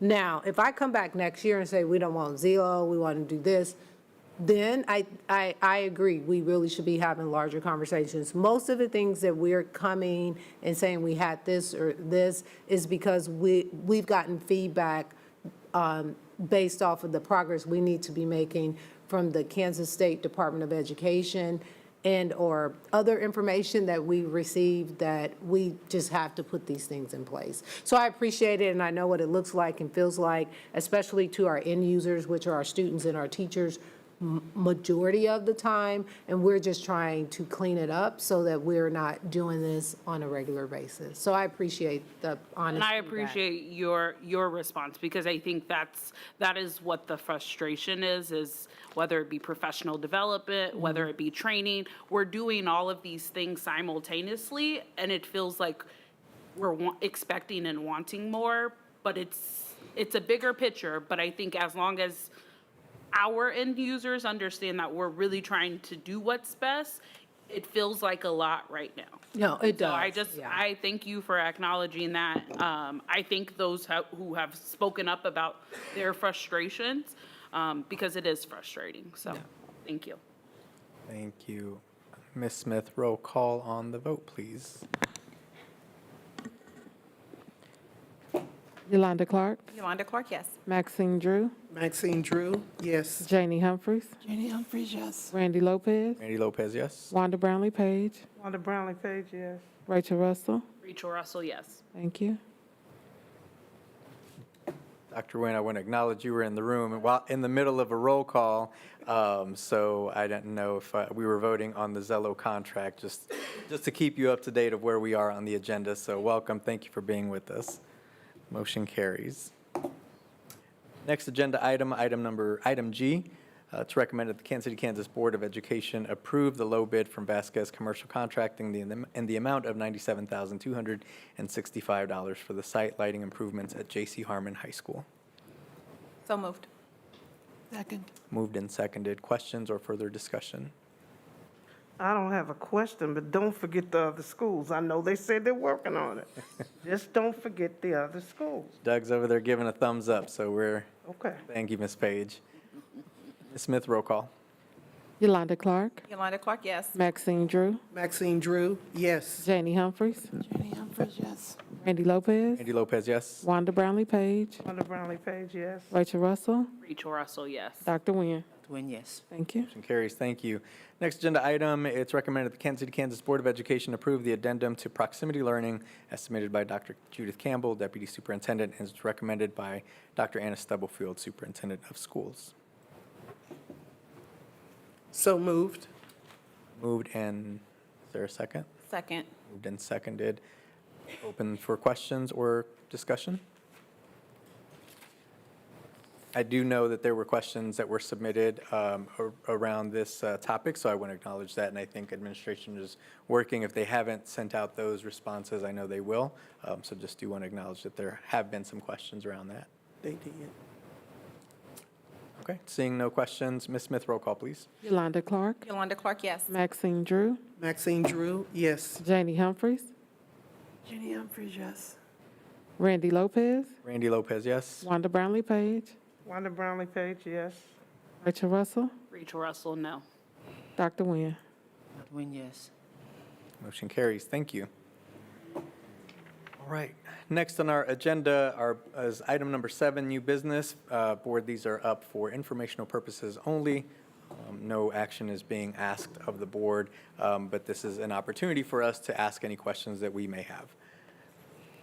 First item, is there any information or any questions on the solicitation for bids for new dishwashing machine for Washington High School? Okay. Next item is the Panorama Social Emotional Learning and MTSS Student Success Platform. Questions around that item? Item C, any questions around the Hanover Research contract? Okay.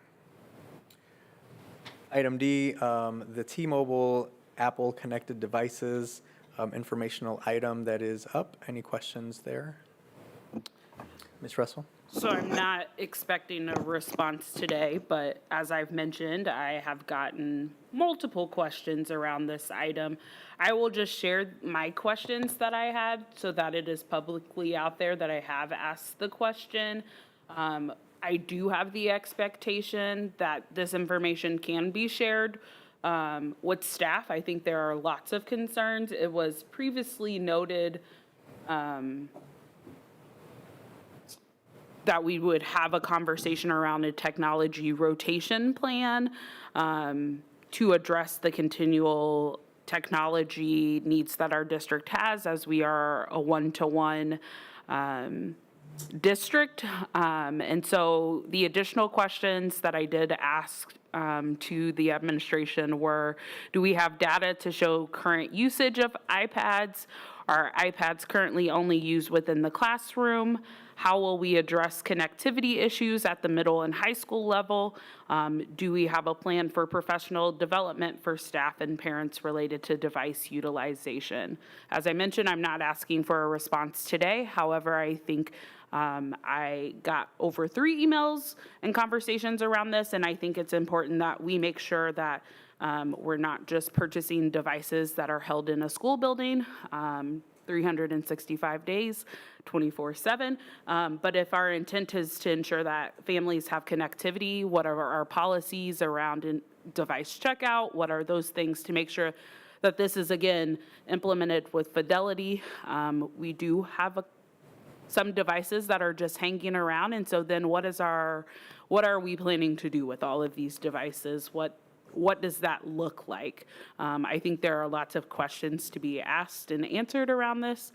So I hope that we can have either a formal presentation or the information can be provided to us, but also our greater staff as a whole, so. Thank you, Ms. Russell. We will have that before the next meeting, but I will say there is a professional development plan with it, and we can include that in upcoming.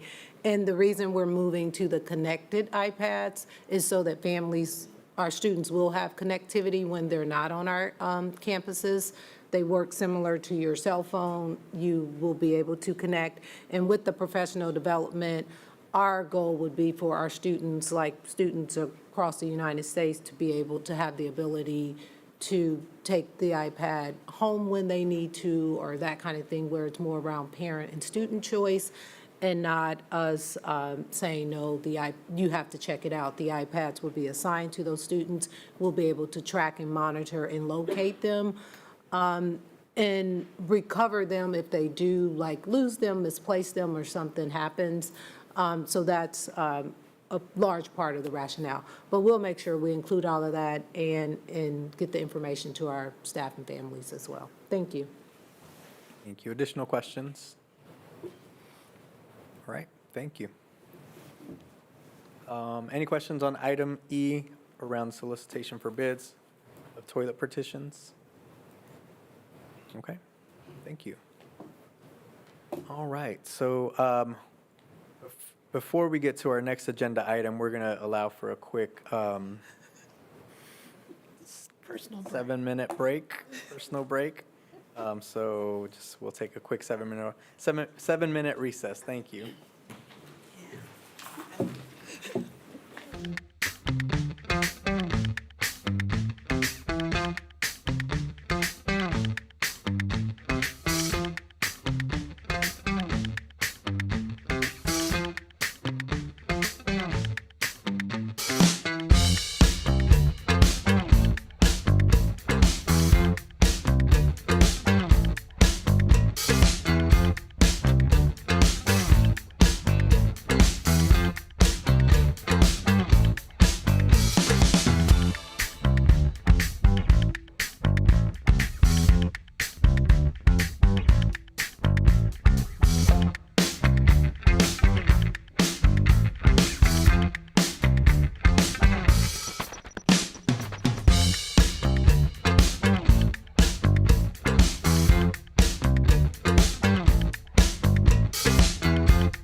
Okay.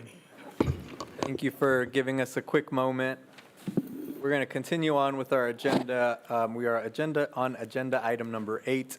Tonight, we get the privilege of hearing more about the USD 500 dual language program launch. Ms. Jacqueline Rodriguez is here with us, I know has been working extremely hard and to put all of this information together to make this work. And so we just are really appreciative of the update tonight. There is no action being asked of the board, but really just an update being given tonight. This has come before us previously at a previous board meeting as well, but we're just excited to hear all of the work that Ms. Rodriguez and her team have been doing in the time since we last heard from you. So welcome, Ms. Rodriguez. Thank you. Good evening, Board President Lopez, Madam Vice President, Board, and Dr. Stubblefield. Again, this is just an update to kind of share where we're at and where we intend to be for a launch in August of 2023. So as we get started and kind of jump through the content, want to remind us all of the program vision and long-term goals. The long-term goal really is to ensure that our students graduate with a Kansas seal of biliteracy, confirming that our students are biliterate. That is, they can read, speak, and write in 2 languages. And that really aligns to the work that we're doing with our Diploma Plus initiatives. Since September, when I first gave an update, we have selected 3 buildings: Francis Willard Elementary, New Stanley Elementary, and Silver City. These buildings went through some criteria, including demographic, looking at students and schools in which students identify as Spanish as a language that they speak, and also a population of English language learners. Other considerations were things including evident home and community and school relationships, principals that have some experience with dual language programs, and schools in which early childhood centers feed into, such as Morris and Kansas City, Kansas, early childhood centers. And then also our partners at El Centro Academy for Children dual language program. It's our recommendation that we begin this work in no more than 3 elementary schools to ensure that we have a quality pilot to gather data. Future updates will include plans and recommendations for next steps as we build upon cohorts beginning in 2023 through 2029, at which point we will have a full K-5 strand. So the graphic's going to show kind of what the rollout will look. We build a year at a time, starting with a cohort at each building of kindergartners, selecting 50% of our students who are Spanish speakers, and then 50% of our students that are speakers of English or other languages, so that we have that 50-50 model. Looking at proficiency screening assessments to determine language levels, and then an anticipated class size of 25 students per teacher, which would create a cohort of about 50 students so that we can ensure that we are really accounting for attrition, which is common in these types of programs. Each year, we will add a cohort to build out the strand until we get to that 2028-2029 school year, where we'll have a full K-5 model. And then at that point, we can decide what may be some next steps for us as a district. So our goals and objectives: the district has onboarded a dual language coordinator to support with the implementation and monitoring of our outcomes. Ms. Julia Linkus is here with us tonight. She has been assisting with ensuring the dual language instructional practices align with our district instructional framework, and then the training that has been happening around the SIOP framework aligns to the support and structures of a dual language program. So SIOP just simply means pulling language out, focusing on student strategies, and how do we embed that with our Tier 1 content. Piloting a dual language program really does align to the work that is being completed within the district's focus on Tier 1 instruction. We will continue our collaboration with our Diversity, Equity, and Inclusion Department, as well as Curriculum and Instruction, to provide culturally responsive materials that enhance biliteracy. Strong dual language programs increase family engagement, and that was really seen at our event last week. Even though we had a snow day, we had a strong turnout for that day. And in future updates, we'll be able to share assessment data for both English and Spanish proficiency.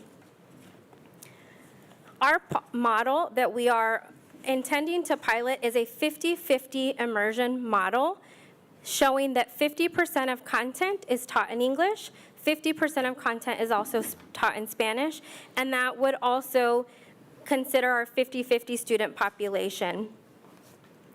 We were able to get parent feedback during our event last week, and it was a pretty strong consensus from our participants that the 50-50 model is the one that they would like us to stick with. We will be selecting one strand per school. Again, that could be a cohort of up to 50 students. We'll be hiring a certified teacher for the English side, a bilingual teacher, so a certified teacher that is bilingual to teach on the Spanish side, and an instructional aide to support within both classrooms. We are looking for a bilingual aide just to ensure that we have that strong language partner as well. We've been working with our HR partners for setting out processes for our application procedure, as well as some criteria for our Spanish teacher and some performance tasks to ensure that the candidates have the level of language that we need for them to be successful with our students, and that our students have that as well. Once we hire a teacher, professional development will begin, and that will move itself into the summer. One of the things that we want to make sure our teachers can do sometimes as a challenge is to speak that 100 to 90% target language.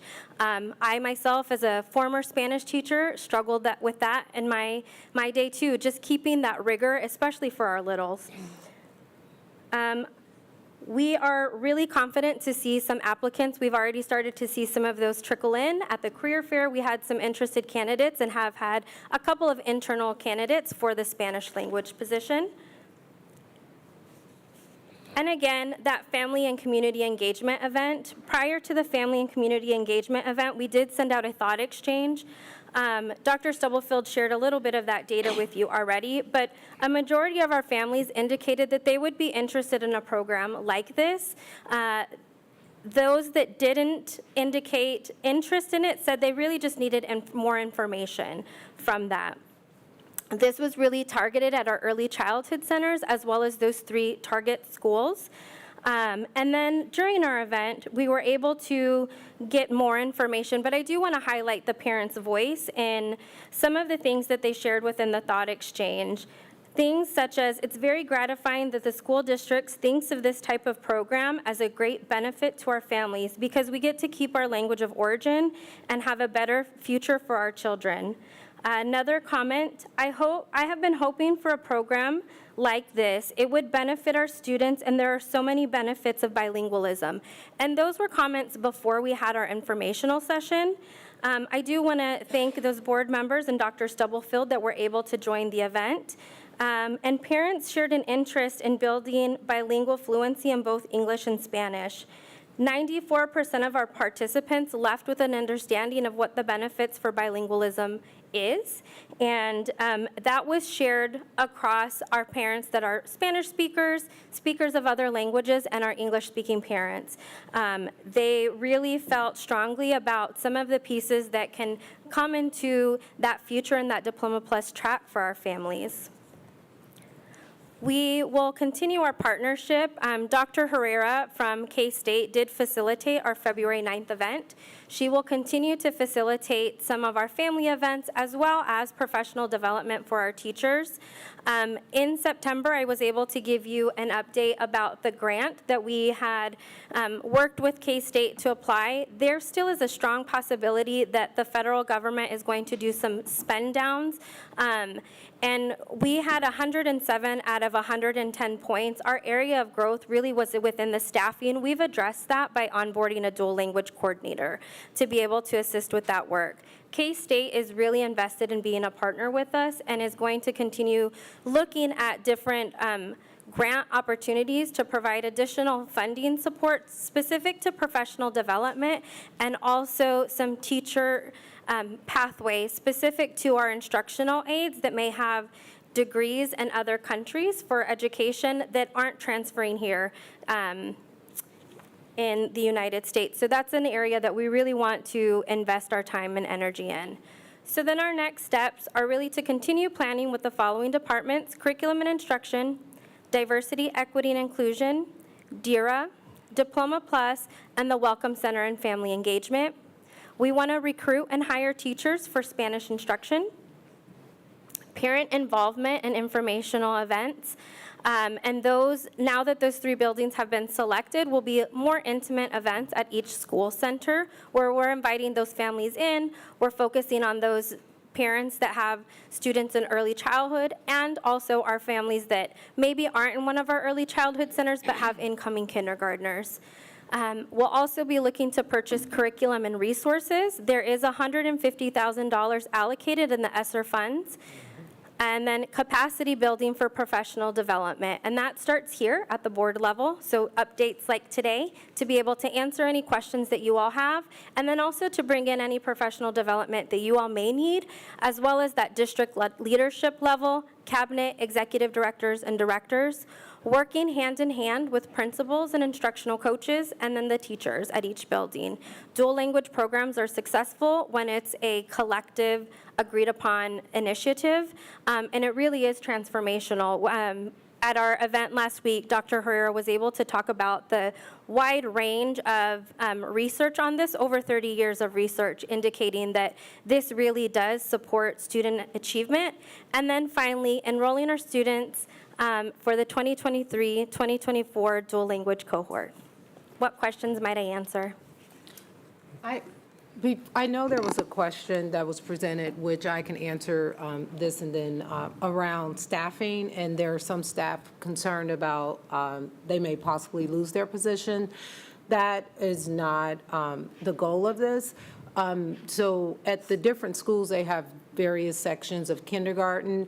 If the staff want to be a part of that, you don't have to be Spanish speaking. If they're not ESL endorsed, we can work with them to get ESL endorsement. But if they, we have openings every year. If they are wanting to remain at their school but not be there are opportunities there, and we have protocols in place. So HR and the team will work with the staff at all of the buildings, but no one will be displaced because we have plenty of opportunities in all 3 of those buildings, and we know and have anticipated openings in all 3 of those buildings for the upcoming year. So I just wanted to address the staffing part. And it will only be in kinder this year. Thank you. Ms. Russell? As a response to your, I guess, a question to your response. So in these 3 buildings, if I opt not to be a part of this program, there still is a English only, there still is a kindergarten class, or the Depends on how entire many school? sections. So if we end up with one, so let's say Francis Willard has 3 sections of kinder, and if it's 20, it may still be a section that doesn't have it. It just depends on the sections in the school. I don't know how many sections each one of those schools have off the top of my head, but there is a possibility that there is a section that's not a dual language, just depending on how large the So you don't section is. necessarily, if you attend those 3 schools, you don't get a choice whether or not your kid participates? You do. We're actually engaging in what's called a strand model, and so it's just a strand at each of the schools. And that's also goes into that 50-50 numbers. So thinking about Francis Willard has 4 sections. What we would offer is, the goal is to fill 2 of those sections with that cohort of kindergartners, and then also have the option for our families that maybe are not interested in that, that's not the right pathway for them, to have what we would call a traditional kindergarten. So at every building, that is the goal, is to have one pathway, which is the strand for the Spanish bilingualism, and then the traditional kindergarten pathway. It's something that I think is newer to the district, to be able to provide that voice and choice to our parents to decide. So plans for that would become, after this, starting to organize at each of those buildings to share that information with parents, letting them know how they can enroll, continue that education cycle, and ensuring that We still have to do some proficiency assessments, thinking about my own child who, we speak Spanish at home, but she doesn't have enough Spanish to be in the Spanish cohort because she really doesn't navigate that. So she would be considered for the English side, should that be an option that like I would want to do. That's just an example. Does that clarify? Ms. Humphries and then Ms. Page. So you're saying that half the day is English instruction, half is Spanish? Yes, with a focus on Spanish language arts, and then typically a content area is taught. It could be math, science, or social studies, and then there's the English language arts, and specials are also considered part of that English day. So again, 50% of the instructional minutes are in Spanish, 50% of the instructional minutes are in English. So music, art, PE, local music will be always in the English part? And unless the building has a Spanish teacher, like that's not a prerequisite, but in the event that that were something to happen in the future, then that would go on to the Spanish side. But because we know all three buildings have English-speaking specialists, that would account for the English side instruction. Okay, because I just want to make sure that we are including the specialists, because our families are very supportive of our music programs. And I don't want our 4th and 5th graders not to be able to be in strings because it's at the wrong time of day. Oh, no, there's no, I mean, again, we're starting with kindergarten. We'll Right. tackle 5th grade in a few years of what that schedule looks like. But no, we want to have that equity in exposure to all of the content areas. It's just going to be dependent on which language the teacher can teach in. And I think to add on to that and to some of the things that Dr. Stubblefield said, there is a misconception in programs like this that you have to be a speaker of another language. That's absolutely not true. Again, we're running a strand model. So if I'm an English speaker in the building and I teach 4th grade, I teach art, whatever that may be, that doesn't mean that I'm going to ever lose my job at any point. Okay, so we're starting out just with the kindergarten. That gives you time to work out all these little tweaks and stuff by the time the kindergartners are in 4th and 5th grade. You'll have figured out a lot of those things. Yes, and that's typical of the way dual language programs roll out. You'll start kindergarten and build your way up every year. There will be things that this year we may discover may not work for our kindergarten groups next year. Okay, thank you. Ms. Page. How will the new law that's coming out in the fall affect this, where kids can go to any school they want to go to? Yeah. So we have a mass rush to come, which is a good thing. So how does that all play out? So that's 24, 25, so the next year we technically could, but the law is based off space. So if those schools are full with our students, that would not be an option. If there's space available at those schools and they happen to be at the grade level and they want to be a part of the dual language program and they would be able to. But the new law is based on the space and capacity within the schools. And then I saw where you have professional development for the district leaders, principals, coaches, teachers. Do you offer something for parents to help them? Yeah, so our event last week was really about that professional development and the growing of their understanding of what that looks like. So those are opportunities that we plan to replicate over time. Again, that was one initial just, here is the benefits. Dr. Herrera was able to bring in research as well as activities. It was facilitated in both English and Spanish. And then thinking about the events that we'll have at each one of those sites will include that professional development for our families. Yes, Ms. Russell. I just want to give you and your team kudos. I had the opportunity to attend the event last week on our snow day, but it was really well done, and I think she did Dr. Herrera did a really good job of walking through all of the pieces of the development of the program and like why and the myths, I think. I screenshotted it to a few folks and was like, answer all these questions for me. But I think that really helped, and I think even that context for us as board members, if there is an opportunity at our board retreat or in the upcoming, just to go through that with Dr. Herrera, I think that will be helpful to us as we're making decisions and purchasing items and seeing the growth of what it could be. And I love your saying quality over quantity. I think that's important as we make these steps and strive to the future of what this could look like. I get so excited about it, as I've said it many times.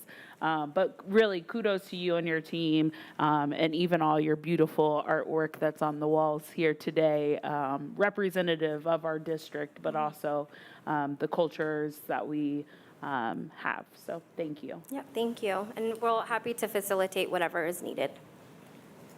Thank you, Ms. Rodriguez. Again, thank you, board and staff, for the support. I think one thing Ms. Rodriguez and I talked about as well, and with Dr. Herrera, is around the commitment, right? So this is a commitment from the board, from the district, to say, yes, we are committed to doing this well, right? I think that, I agree, quality is something that we want to make sure that is important to this work. So I appreciate the board's journey with this, the district's journey, and our commitment to say this is what we want to do as we move forward in education. So as Ms. Russell said, kudos to you and your team for all the work. I know it's been a lot that you've been putting into this, so thank you. Thank you. Thank you. Just wanted to say the words that are here es un placer. Thank you. Yeah, muchas gracias a ustedes. Por favor. That's what mine says. You know, we could run a board meeting in all Spanish one of these days and have interpreters. We so that should we run could a board see meeting. what other families have to experience when they come to Hola, meetings. ¿cómo estás? I could totally set that up, Ms. Russell. Let's work on it. Gracias, de nada. All right, next agenda item, board. This is a board discussion. No action is being asked tonight necessarily, but just wanted to bring forward to you, there has been a request from Ms. Kara Heights to loan some of the oil paintings that we have in our district office for an exhibit that they are holding.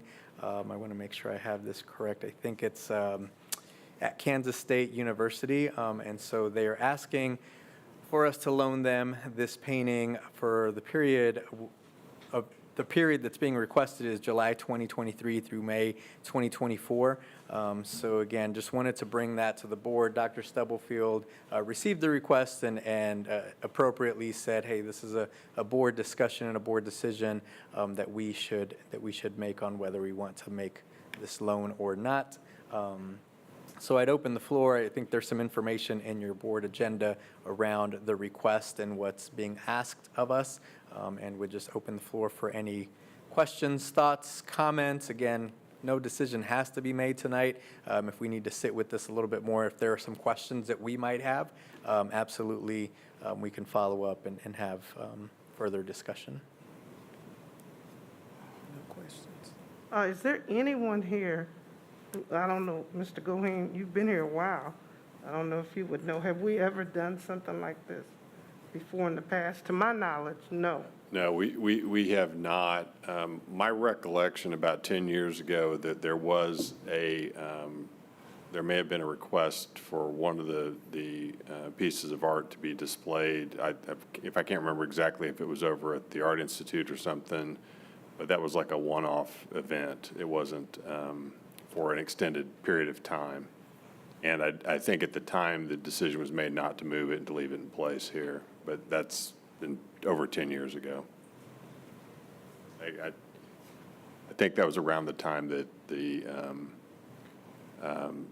somebody had identified one of them as having some notoriety, as I recall.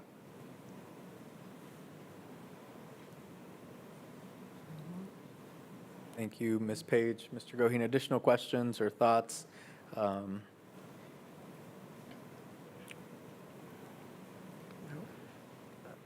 Don't see a whole lot. Yes, Ms. Page. Yeah, I'd like to make a motion that we not do this. There's a motion on the floor. Is there a second? Second. Okay, there's a motion and a second, so I'll open up the floor for further discussions or questions.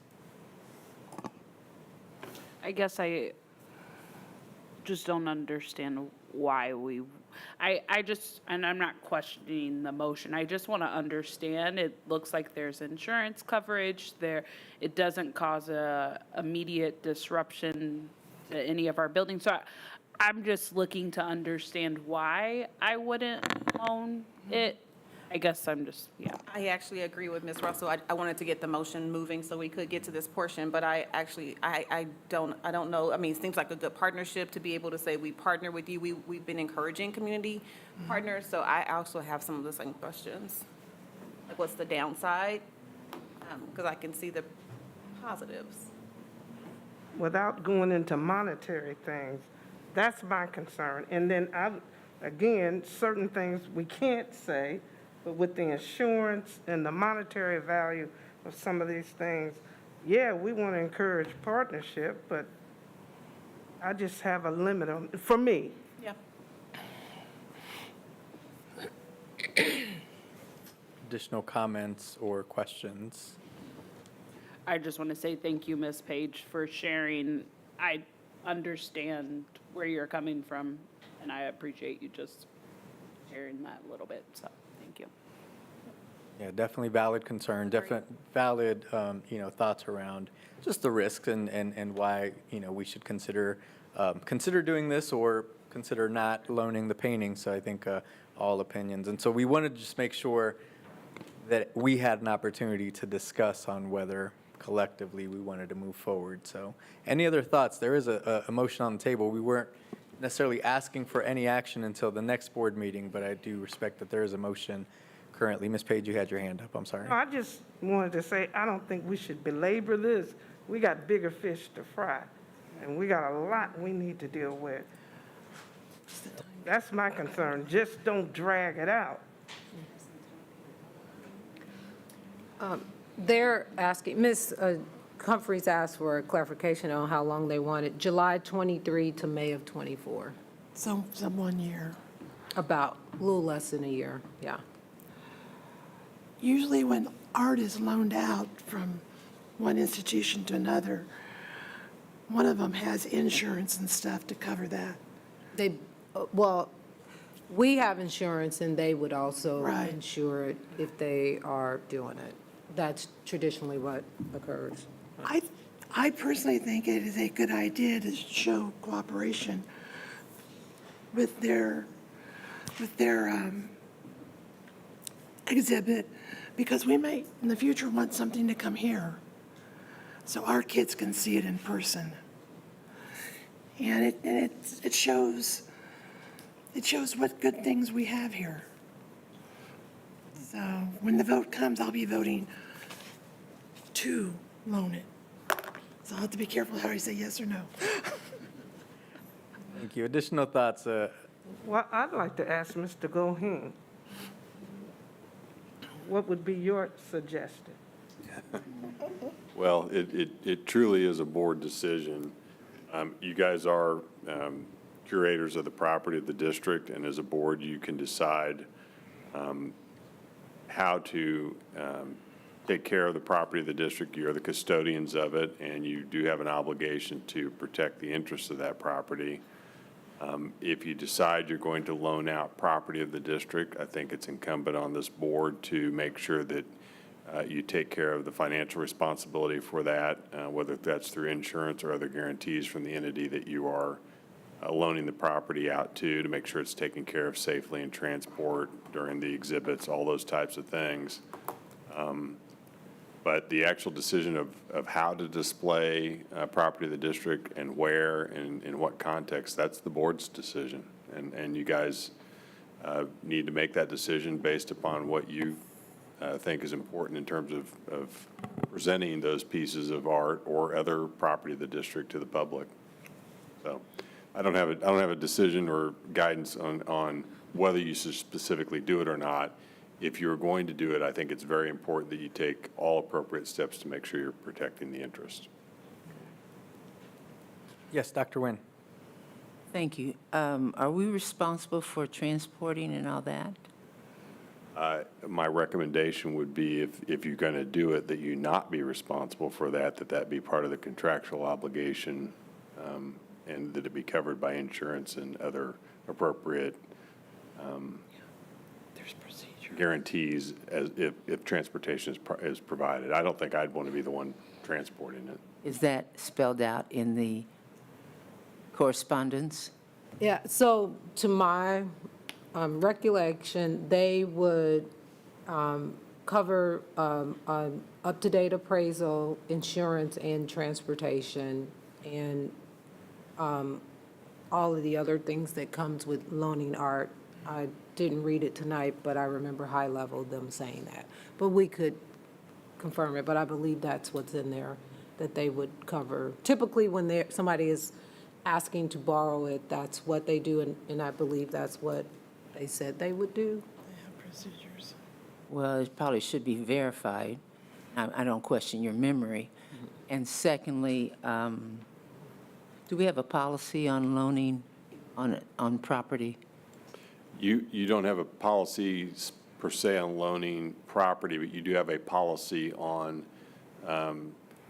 use of district property, which this arguably could fall within. So this is a little bit different in the sense that you're not loaning it for use like playground equipment or stuff like that the district does have the ability to loan out under certain terms, and you've got a term sheet the board developed as a policy a couple of years ago. This is different in the sense that this is not an item that would be out to be used in a recreational sense or something like that. This would be out to be viewed as opposed to being worried about something where there might be any liability for the use of a product or an item. So if I understand you correctly, we do not have a policy that covers this type of property. I think that's fair to say. Okay. Well, I would not support doing this without a policy that governs it.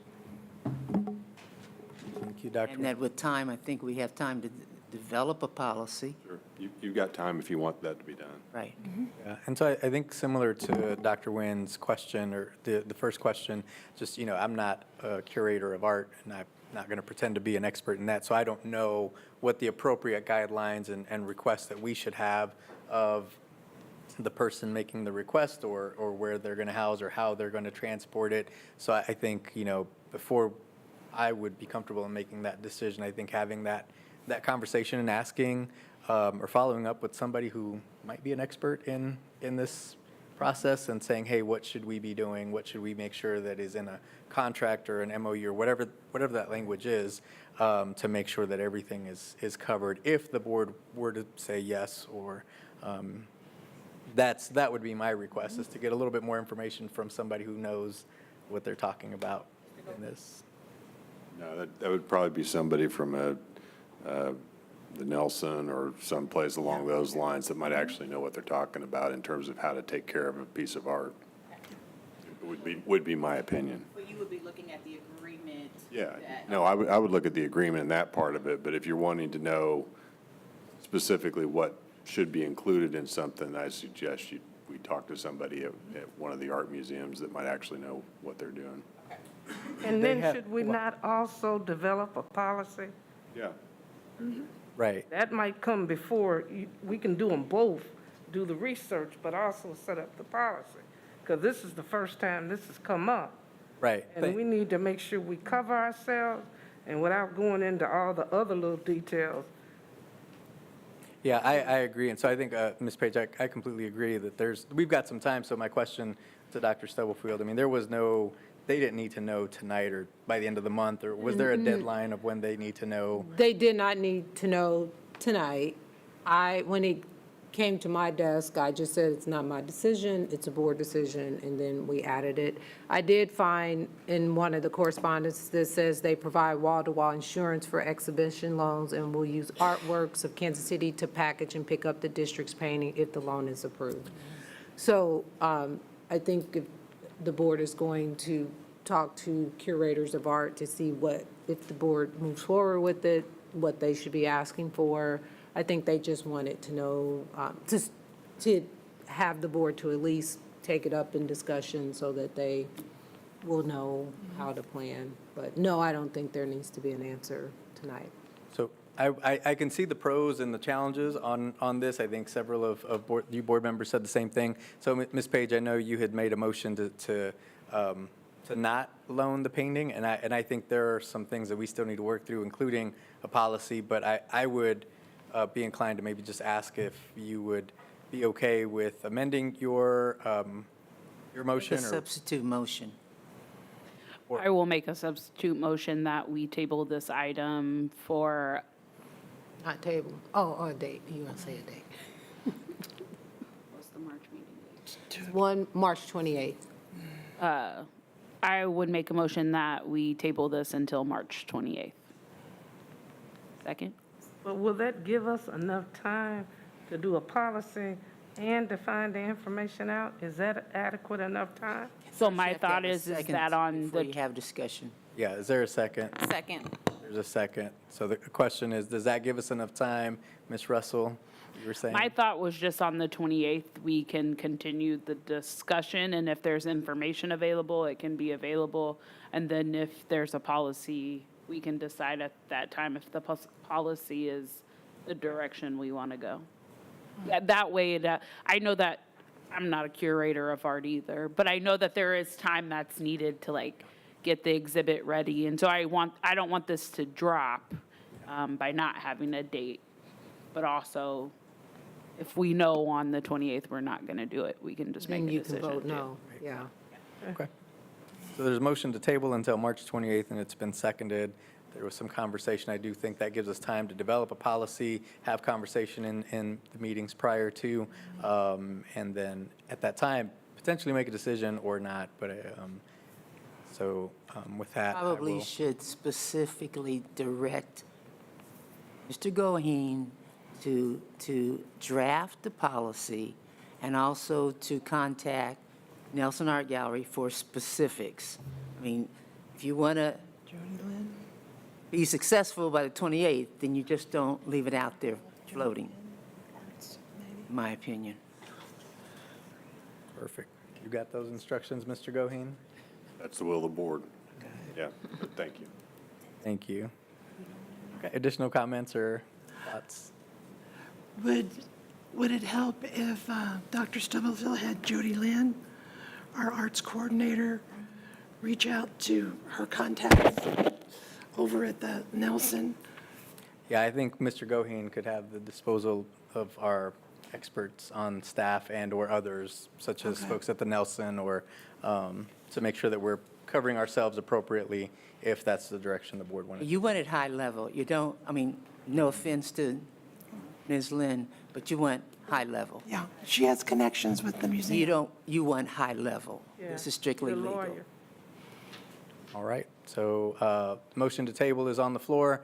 I'll ask Ms. Smith to do a roll call, please. Yolanda Clark, Yolanda Clark, yes. Maxine Drew, Maxine Drew, yes. Janie Humphries, Janie Humphries, yes. Randy Lopez, Randy Lopez, yes. Wanda Brownlee Page, Wanda Brownlee Page, yes.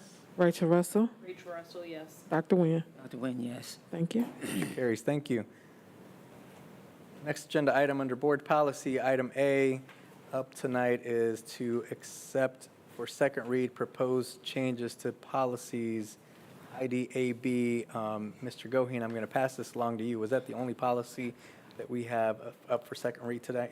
Yes, that's the only one we have up for second read. This is part of the KASB recommended policy changes. You recall at the last meeting, I believe there was only one that we were recommending a change to, and that is this one. Technically, it's not on here as a policy change because we're recommending, like KSB did, the removal of that policy, and so that would be the other one that would be in play. Policy LED. That's correct. That's the one that had to do with the events on a Sunday being prohibited as opposed to being discretionary with administration. So the recommendation is that that policy be eliminated from board policy, and the policy language recommended by KSB be included in policy ID AB, I think, if I have my glasses on. So I know Ms. Russell had indicated she had wanted to include some additional language in that policy. I didn't get that language, but we still have time in between the second and third read if that language wants to be suggested. So, but for tonight, I would ask that you adopt that for a second read. So is this a time for discussion, or? You can have the discussion before or after you make the motion. Typically, you make the motion, then have the discussion. Okay. I make a motion that the board move forward with adopting this or accepting this for second read. Second. And that include, just want to clarify, including the deleting of policy LED. Including the policy, deleting the policy of LED. It's been seconded, okay. So now, discussion, questions? I guess my questions are around policy versus practice. And so when I went back and read through this, it made me also question, like, we provide these services, we have this education, but the like the how it's executed on, or how we're giving and providing these services to the students, is one thing to say we have them, but these are very hot topics for students right now and families, and I just don't want it to be words on a paper. So one of the things that comes to mind to me is even around when we notice that a student, or it's identified that a student is dealing with drug abuse. So they have the education, but like, what is the process for how that student is treated, or they receive this information? And I don't know if it goes here or if it's more of like. No, those would typically be administrative policies or protocols that would be put in place. That's part of what the policy is essentially directing administration to do, is to develop those procedures for carrying out the board's policy. And, you know, you can put more detail in here if you want. You certainly can. This is just tracking KSB's policy, basically. But typically, then what would happen is, you know, for example, if the superintendent or designee is directed to develop a process or a program for this, that would be something that would be developed by the superintendent or the appropriate administrative team that could be presented to the board to review or look at, but that would be the implementation of the policy. The policy from the board is, we expect there to be a program in these areas. That's the directive from the board. What that actually looks like is something that would be developed administratively. Okay, and I know we do, I have asked some questions before, so I know we do have things in place. I just was concerned about the policy and how it's actually executed with our students when things are identified. So, okay. I can't say I have extra language. I think my questions would be like about more, and I've talked to some, but I think my questions would be more about the day-to-day interaction and how this policy is actually used. So I think that goes back to my statement about why I asked for the additional languages. Sure. I think things are words on a paper, or voices heard, or a video or something, but I'm just not sure how the correlation from this to whether it be first call, whether it be PACES, like how, yeah. Yeah, and I don't know what we do to make sure that we actually know, like, without a continual, like, what is this? What is this? What is this? I don't know how we ensure that those things and the continuity of those. I think that's. So a couple things the board can do, and you actually have this in some of your other policies. You can, and you don't have to have it in policy, you could just ask for it to be a report presented to the board on, you know, annual basis or whatever about what these programs look like. I mean, that would be one option you could have. If So you just like adding that line at the bottom of like, a report of these support programs should be provided to the board. on a, Blah. yeah, on an annual basis or, I mean, you don't I have, think it's there, like when I saw the behavior, I just am struggling to make the connections to all the things we have going on. And I think the broader community is struggling to see the connections to all of the things we have going on. But I want something that's clear and concise. Yeah, so, and again, you know, I don't want to overwhelm staff or the board in terms of like additional time at meetings and things like that, but one of the things you do have in some of the other policies, that again, some of these are statutorily required or regulatorily required to have updates to the board on an annual basis. That's something you could do. It wouldn't have to be policy, it could just be something you put in your regular meeting criteria, that in a certain meeting in a certain month, you'd have an update on what this looks like. Alternatively, you know, it could be something that where the board is just provided with a written documentation of what the program looks like, as opposed to a formal presentation at the board meeting. So that would be another option. Those don't necessarily have to be included in the policy, but if you want to require that, that would be something the board could certainly do, and you do have that in some of your other board policies where there is an annual requirement. So just as a piggyback to that, because I think we're speaking the same, kind of the same language. And I know I've talked to Dr. Stubblefield. I think something is coming to us in March. Yeah, so one of the things that we did add this year is with the quarterly data reports, the Student Service and Family Support Department will also give updates. Most of these things fall within that department. Okay. And so like at the previous meeting, they spoke to elements. And so all of the things that fall within that department, they will provide the updates on it. We can, Dr. Wilson is here and can hearing what the board is asking, and so he can ensure that it's incorporated in that. So we'll have 2 more this year, and then with feedback, we can adjust them for next year. But those are planned to be quarterly, both the academic and student support updates.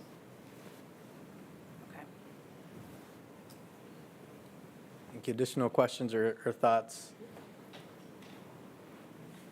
Seeing none, there's motion and second on the floor. Ms. Smith, roll call, please. Yolanda Clark, Yolanda Clark, yes. Maxine Drew, Maxine Drew, yes. Janie Humphries, Janie Humphries, yes. Randy Lopez, Randy Lopez, yes. Wanda Brownlee Page, Wanda Brownlee Page, yes. Rachel Russell, Rachel Russell, yes. I didn't hear consensus from the board. I would like to explore this written report and actually adding that to the policy for consistency basis so that it is always acknowledged in some way, as well as the conversation around the additional language that I requested, but I support it as it is on the second read. Dr. Nguyen. Dr. Nguyen, yes. Thank you. Motion carries. Thank you. And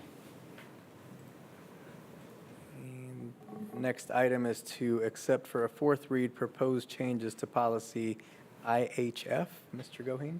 Yeah, and this is the one that you guys had looked at and adopted first and second read in the fall, and then I don't think we had a final vote on the 3rd read. I believe we adopted it for 3rd read with the idea that there'd be a 4th read because I believe Dr. Nguyen wasn't present when we were discussing it. We wanted all the board members to be present. So that's the status of it. This is just the graduation policy to include the language for the different designations on the diploma. A motion to approve policy IHF for a 4th read. So moved. Second. Moved and seconded. Questions, discussion? I do have just a question or two on this one as well. And actually, it kind of feeds into the policy that we just talked about.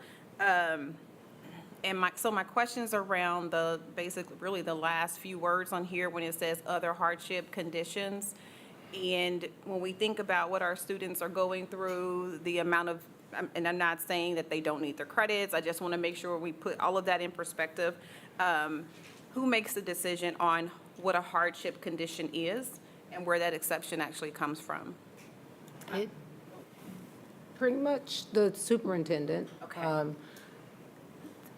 And that's typical in most districts. There are things that come up anything from like family, like long-term illnesses. In a previous district, there was a student who was getting married to somebody in the military, and we waived like their second semester. So it's unique circumstances, but it really is a judgment call of the superintendent unless the board would say that they wanted to make that call. But that's where it typically lands. Okay. Yeah, and I just know that there has been a lot of conversation around early graduation and that process.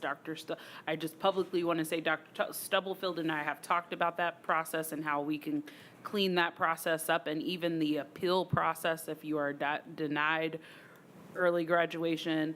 And so as long as it's not her recommendation to make it part of the policy, I do feel like there is a good plan moving forward. I think we both can agree that if it continues to be an issue, we can put it in policy writing, but I think the plan moving forward for the information to be shared, as well as there to be an appeal process through her office, I think should suffice some of the unique situations we have had so far, so. Thank you, Ms. Russell. Additional comments, questions? Okay. Motion and second on the floor. Ms. Smith, roll call, please. Just so we're clear, are we adding additional language, Ms. Russell? No. So approving for a fourth read as it's. As is, okay, thank you. Yes, thank you. Yolanda Clark, Yolanda Clark, yes. Maxine Drew, Maxine Drew, yes. Janie Humphries, Janie Humphries, yes. Randy Lopez, Randy Lopez, yes. Wanda Brownlee Page, On the Brownlee page, yes. Rachel Russell, Rachel Russell, yes. Dr. Nguyen. Dr. Nguyen, yes. Thank you. Motion carries. Thank you. Our next agenda item will be going into executive session, so I think we can release staff who are not a part of executive session. So, staff, thank you, with the exception of Sam Devon and Steve Lilly.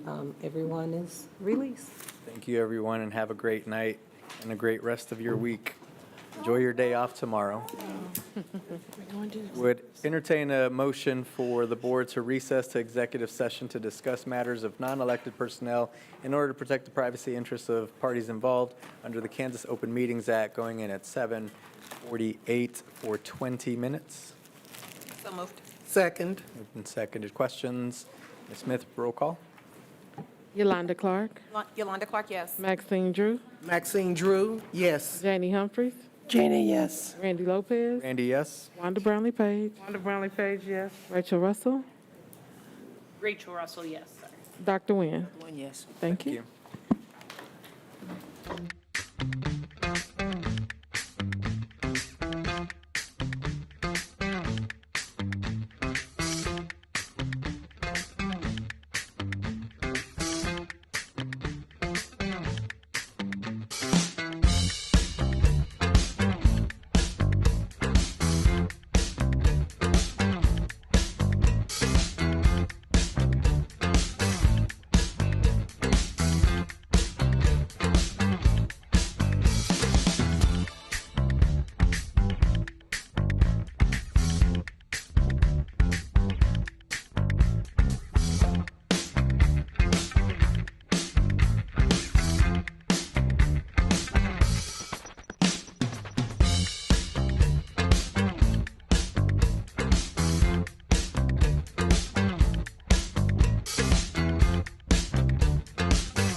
Motion to return to open session, please. So moved. Second. Moved and seconded. Ms. Smith, roll call.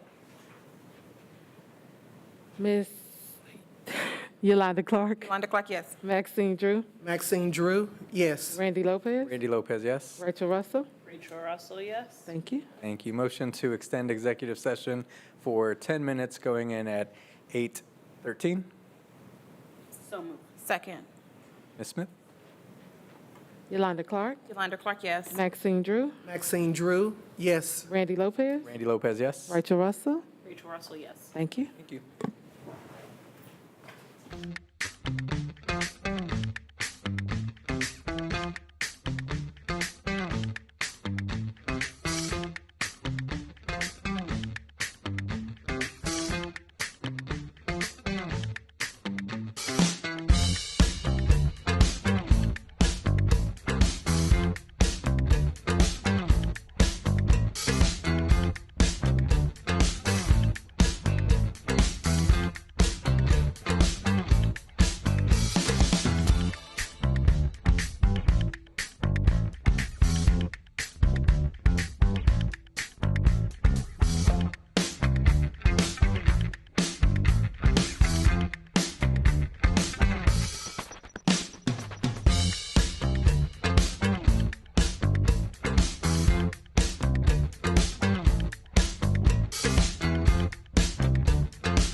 So moved.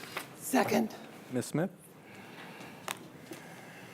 Yolanda Clark, Maxine Drew, Maxine Drew, yes. Janie Humphries, Janie, yes. Randy Lopez, Randy Lopez, yes. Wanda Brownlee Page, Wanda Brownlee Page, yes. Rachel Russell, Rachel Russell, yes. Dr. Nguyen. Thank you. Thank you.